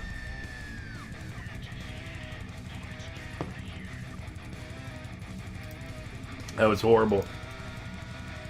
That was horrible.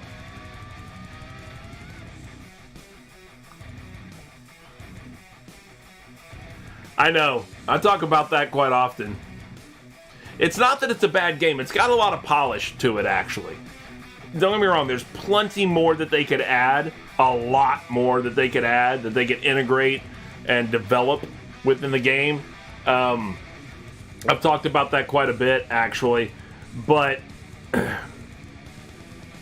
despite its polish, and despite that it's not a bad game and that it's fun and all that kind of stuff or whatever, it feels like, it feels exactly like what it's purported to be.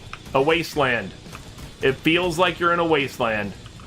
Like you find no other people. I mean, you have the same people is who you encounter for the most part.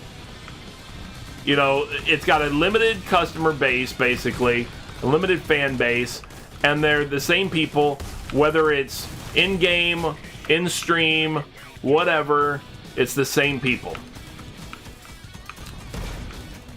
Thank God he blew off that. Damn, who just hit me in the ass end?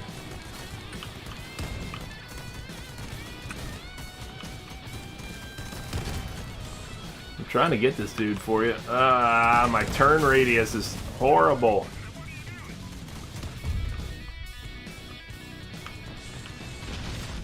Got that one.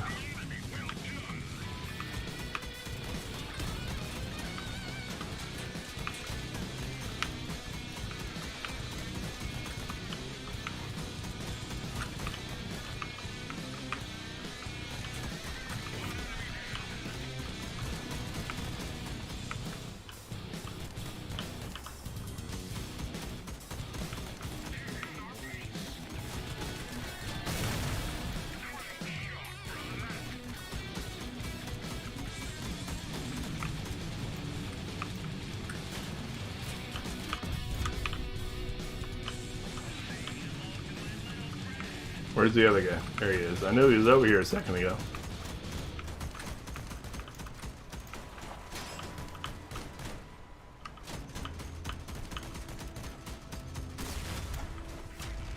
I think my ally didn't have any ammo or something left. Because he had like a cannon and he was just running into people instead of shooting anybody.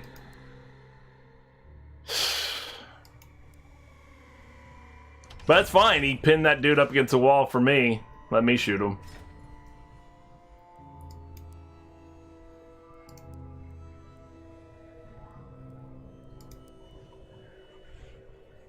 Yeah, I think what really hurts this game is the time sink. It's too much grind. Fun aspect of this game is building something and seeing it battle. The game forces you to do things you find boring in order to more efficiently get parts to make it more fun. I don't know.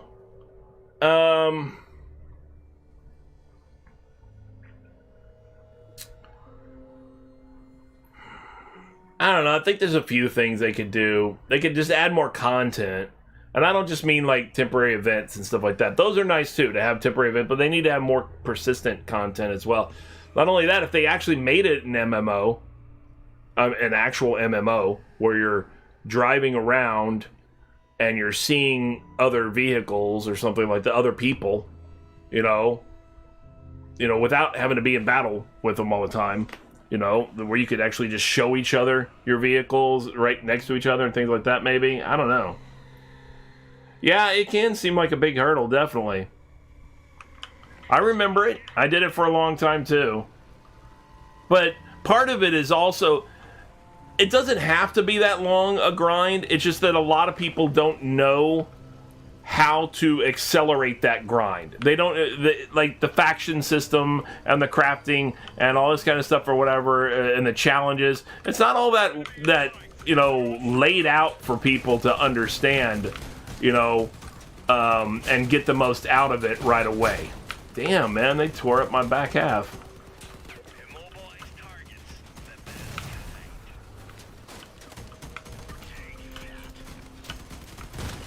Oh, Jesus. Somebody's on my tail. Yeah.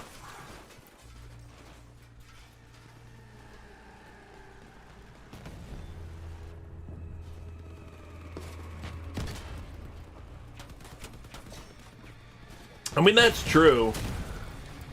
But you still... I think the bigger problem, though, is, like I said, a lack of knowledge of how the system even works, so that somebody can efficiently be doing all the different steps. They can be going, oh, okay, this is how I craft, this is how I get to better things. Okay, I need to do this. It's not really laid out very well. I mean, don't get me wrong, it's been a long time since I've started a new account, so I'm not sure anymore, but I don't remember there being much of any kind of tutorial, really, or anything like that. Like, the new player experience was pretty lacking, if I recall correctly. Right. I don't think the tutorial does a good job. There's a lot I learned from you the game didn't teach me. Yeah, that's what I'm saying, is it shouldn't be...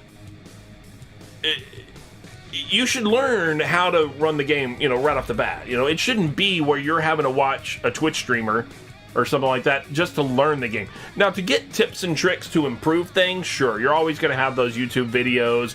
Ooh, here's the things you should be doing and all this kind of stuff or whatever. You're going to always have stuff like that or whatever.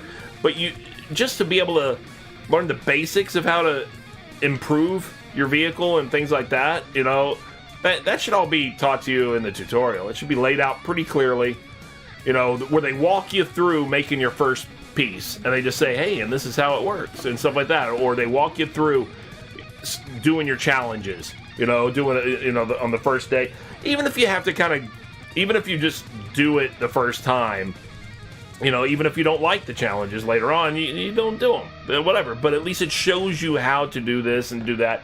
And these are ways that you can get additional resources. These are ways that you can improve your efficiency with regards to what item you might want and stuff like that. And here's ways that you can even test out items, because they don't even tell you about the exhibition and all this stuff and how it works.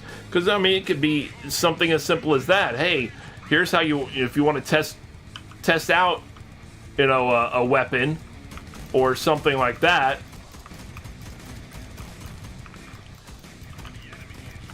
give somebody an opportunity to do so.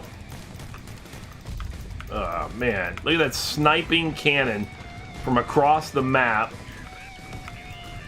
without missing.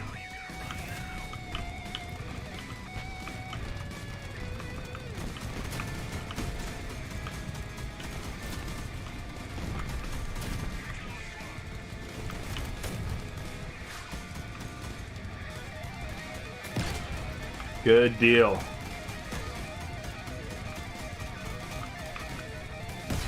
Nice shot.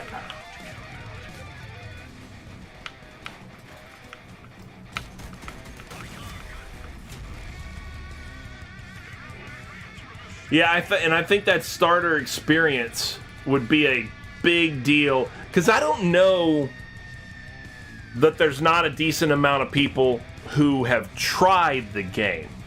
Because it's a free game, I'm sure there's a lot of folks out there who've said, what's the penalty? Well, no big deal. I'll try it. I'll download it. I'll give it a shot. And then, because the new player experience doesn't hook them in, they say, I didn't spend any money on it. I don't have to spend a lot of time because I have no investment really into the game. So I don't have to spend a lot of time trying to learn it. I just go, screw it. And then they abandon it, and then they move on.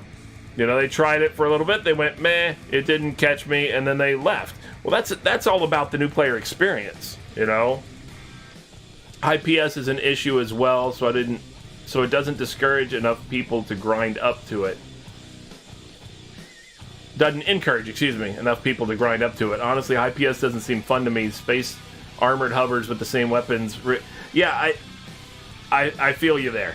You notice I don't really play that. I mean, I play high PS in raids, but I don't play the PvP with it, because ultimately it comes down to, in my mind, and this has been my philosophy quite often here, in my mind, they come out with a new weapon, people come up with an optimum build for it, and then everybody just parrots that. They just copy that. A minor modification here or there, cosmetic usually only, and that's it.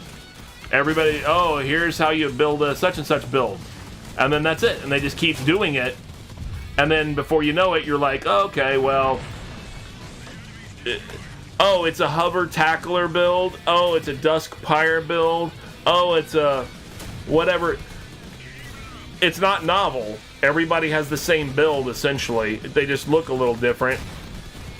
But yeah, and it's inevitable, I think. I don't think there's anything they can really do to stop that.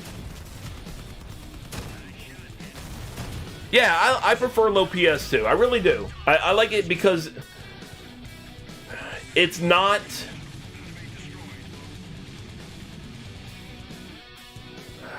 I don't know. I don't know how to describe it. It's like it seems more innocent, more pure. You know? I know that sounds weird, but I like it. You know, I have fun with it. Is that all three? I think is that all three? It's all three. Yeah. Yeah, I mean, there are definitely, at lower PSs, people will experiment with more stuff. Yeah, creative stuff. People will experiment with more things. At high PSs, nobody's going to take a chance, you know, doing something that's just because they're going to just get annihilated, you know, or whatever. At lower to early mid range, people will take a weapon from the high end or whatever, and they'll just kind of test it out as just by itself. You know, just I only have this one weapon. You know, you have like, you know, 4 whatever. You have, you know, 3 vectors or whatever, and I've got like 2 tempuras or something like that, and I'm just gonna try it. What the hell? Why not? And it might actually have a chance, you know, but it's not gonna have a chance at high PS, you know, or whatever. You'd have to rack it up with a lot more stuff, and then you had to get creative on how you're gonna employ that, you know, or deploy the tempuras, but how you're gonna use them on your build and all this kind of stuff. You gotta. It gets a lot harder, you know, because you know that. First off, every battle at high PS, you know that there's at least one person on each team who's going to be on hovers, sitting in the back, just going side to side, strafing with machine guns, staying away from everybody and just staying back there and strafing with some kind of a machine gun type of thing. You know, vectors, or sinus zeros, or maybe autocannons or something like that, but they're going to be sitting back there just firing from a distance across the map. And they're not going to let anybody near them if they can do anything about it. Yeah, I mean, it's inevitable. You know, it gets annoying. You know, it gets frustrating, sure. You know, but it is what it is. All right, so I'm sure. No, we still need 2 more patches. We didn't cap off the patches, so I guess we go and get some more. Let's go get some more. Let's go get some more. I'll just leave this. I don't care. I'll just play this again. Only need 2 more patches. Get that additional 700. 700. What are we at right now, anyway? We're at 67. Yeah, it's not going to put us over, but... Yeah, we're at 23, so that'll put us at 3 of 5 grand for the XP.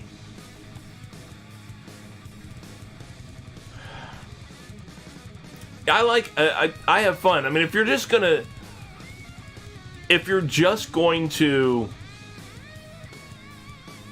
go blasting, you know, through, if you're just going to get in a match and just go have some fun blowing up cards and don't really care, then low power score is great. You know, I don't have to take it so seriously. I guess maybe that's what I like about it. I don't have to take it so seriously, because if I try to play at a higher power score, you know, especially in a PvP or something like that, then it ends up where if you don't take it seriously, you're just becoming fodder for somebody else to pad their stats with. Somebody else will think that they're a great PvPer because they're going to get so many kills, when in reality, you know, they might be getting a kill from you just because you don't take it seriously, and they do. You know?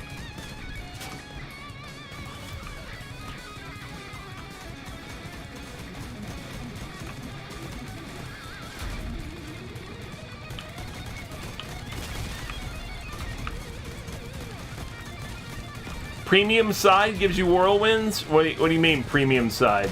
I don't have a premium. I don't have a premium account. Subscription, whatever you want to call it. What about it? The you meaning the pay, if you pay for the battle pass versus if you don't, and you're just using the just getting the free stuff that comes with the season. Is that what you're talking about?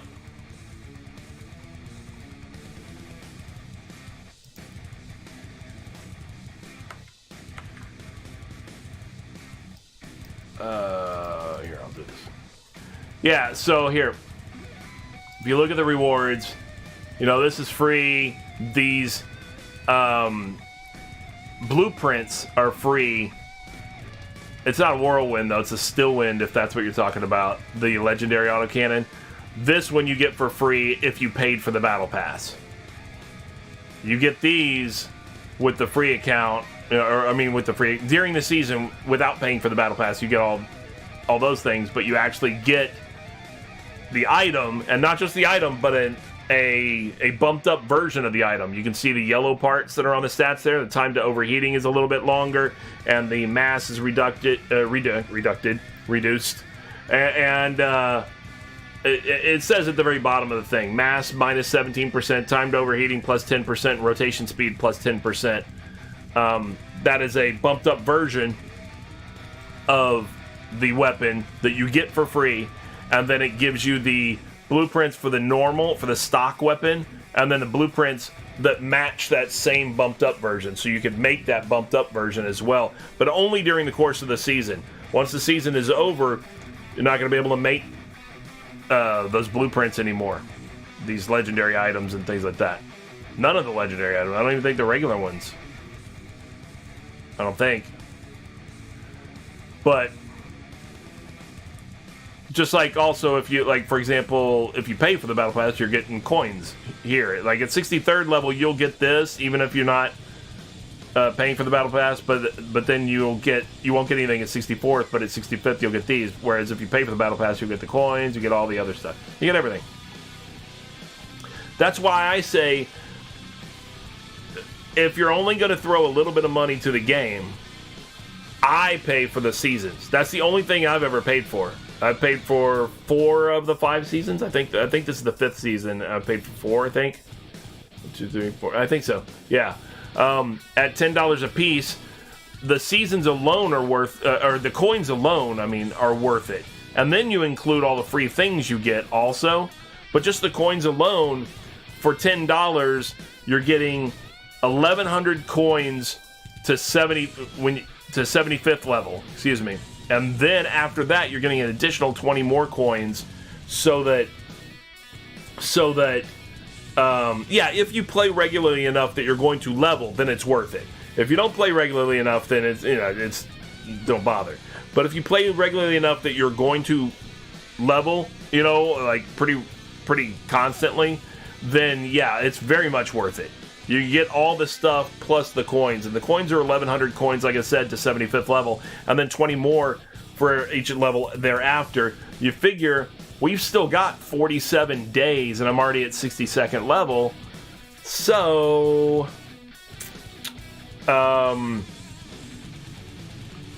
at this rate, I'll be 75th level in just a couple more weeks. Let's say 2 weeks. Okay. I think so. It should be about right. I think so. Maybe 3. I don't know what it is, but let's just say let's say 2 weeks, 14 days or whatever, then you're looking at 33 more days thereafter that I can continue leveling and continue gaining an additional 20 coins per level thereafter. So more than likely, I'll probably be total coin count alone getting somewhere around 1,800 coins for the price of $10. When if you look at the shop and if you were to just go buying coins, $14 gets you 18 or 875, right? I'd be getting 1,800, so I'd be getting more than this, and this is $25, and that's for $10 for the season. And then you also throw in all the parts and the things you get, the paints and the weapons and all that other stuff. Then that's all just gravy. That's just all extra stuff, you know? Oh, I think I need another one of those things, right? I need... Oh, no, I don't. I'm good to go. We can just go ahead and hit it with the impulse now. Blah, blah. Get the second impulse going. Yeah, man. Absolutely. Thanks for hanging out, you know? Thanks for stopping in and hanging out and everything. Always good to have you. Always good to have anybody. Anybody who wants to join the community, more than welcome. All the time. Oh, okay. You're more than welcome to lurk. That's cool. Although, to be honest, I think I'm done. Am I done? No, I still need one more patch. One more patch. Alright, well then we're doing it again. Going back in there, we gotta get one more patch before I'm done with this for the day. And what time are we at anyway? Let me see. Well, it's 2 hours, so I guess we're just over 2. Yep. I don't need... Dude, it was the wrong number.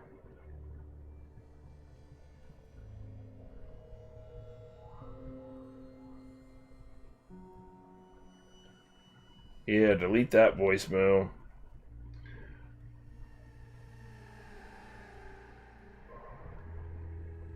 I will set the alarm for my class this evening. Perfect. The music shifted just as we're getting into the battle. Daniel, you son of a bitch. See, that cannon snipes from across the map.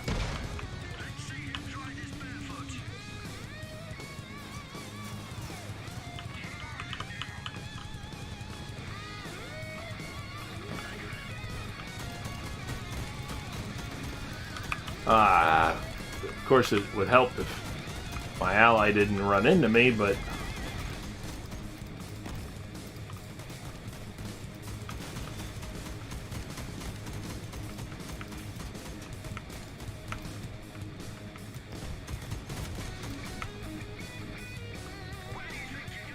Yeah, I just need to get one more patch, anything.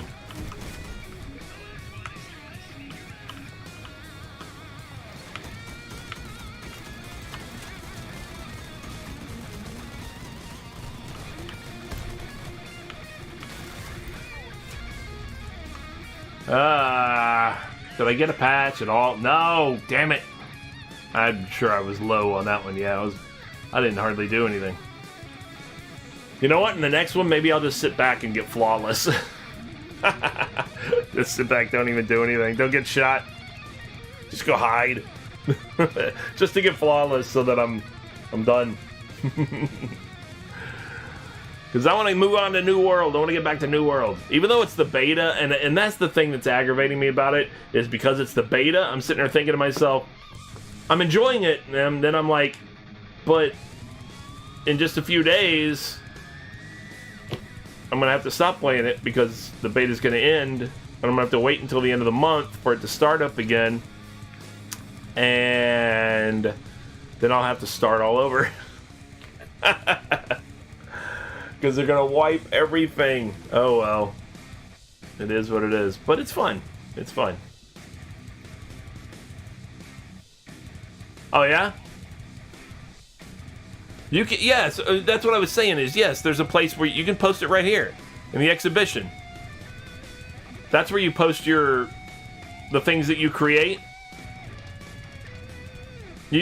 Not only that, and hear me out here, how many blueprint slots do you even have right now? Because you have exhibition slots. You can hold blueprint. You don't have 65 blueprint slots. I was going to say, you can make other things and post them on the exhibition and just leave one slot open on your blueprint list. And then you can alternate. You can move vehicles in and out all you want that way.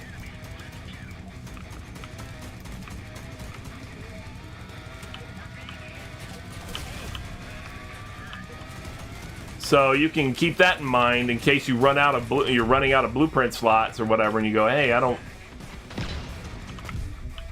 what do I do? I only have so many slots. Yes, you do, but you have more slots if you consider the exhibition as additional blueprint slots.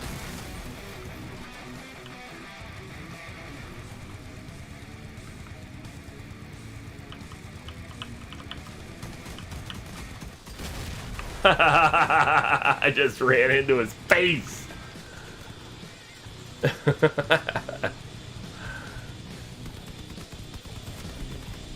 See, these are the neat little tips and tricks that I like to share with people who may not have thought about it, who may not have realized that, or just didn't know.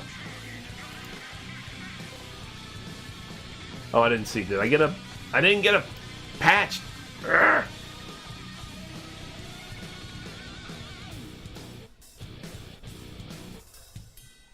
So if you have, some builds that you're going to want to go back to, post those on your on the exhibition. Other people might like them anyway, and then if nothing else, you can just bounce them back and forth into your active build, blueprint, whatever you want, and use them. And then you can just play around with the slots that you have there, in your regular blueprint list. Keep something for a little bit, switch it out, do whatever you want to do.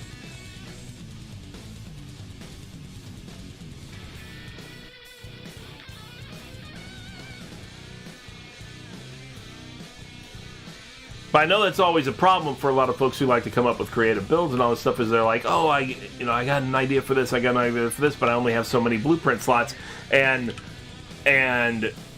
additional blueprint slots are like legendary item crafting. So a lot of people aren't at the capability of being able to even make them yet,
I got a patch there. That's what happens to every one of you. Yep.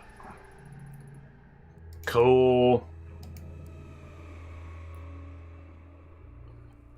And because of it, we satisfied that final requirement for the day. And we are done here, ladies and gentlemen. We are done here. It's been fun. It's been exciting. Thank you all for your participation.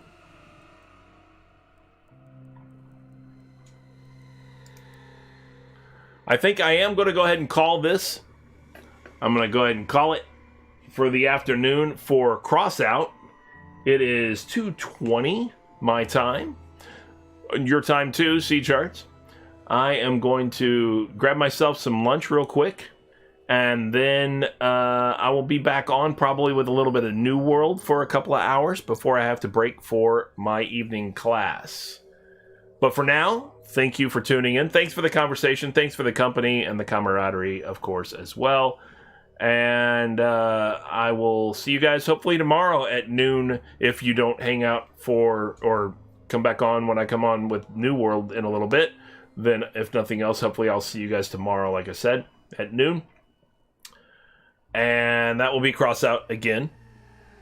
And that's it for me for today, though. If anybody wants to catch up on any of my videos or misses a stream or anything like that, and it's not available perhaps in the video on demand on Twitch, which it should be for about 2 weeks, I think they hold on to them.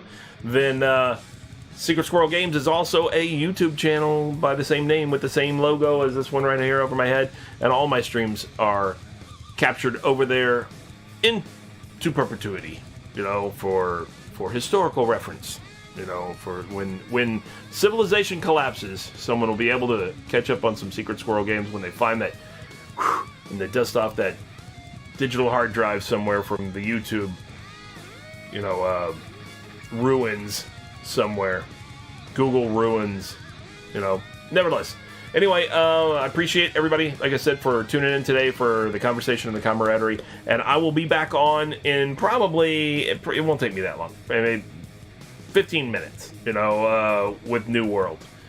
And until then, though, if I don't see you for New World, like I said, then hopefully I'll see you noon tomorrow for Crossout. I stream Crossout generally, but I do stream at least, whether it's Crossout or like this last week, it's been New World.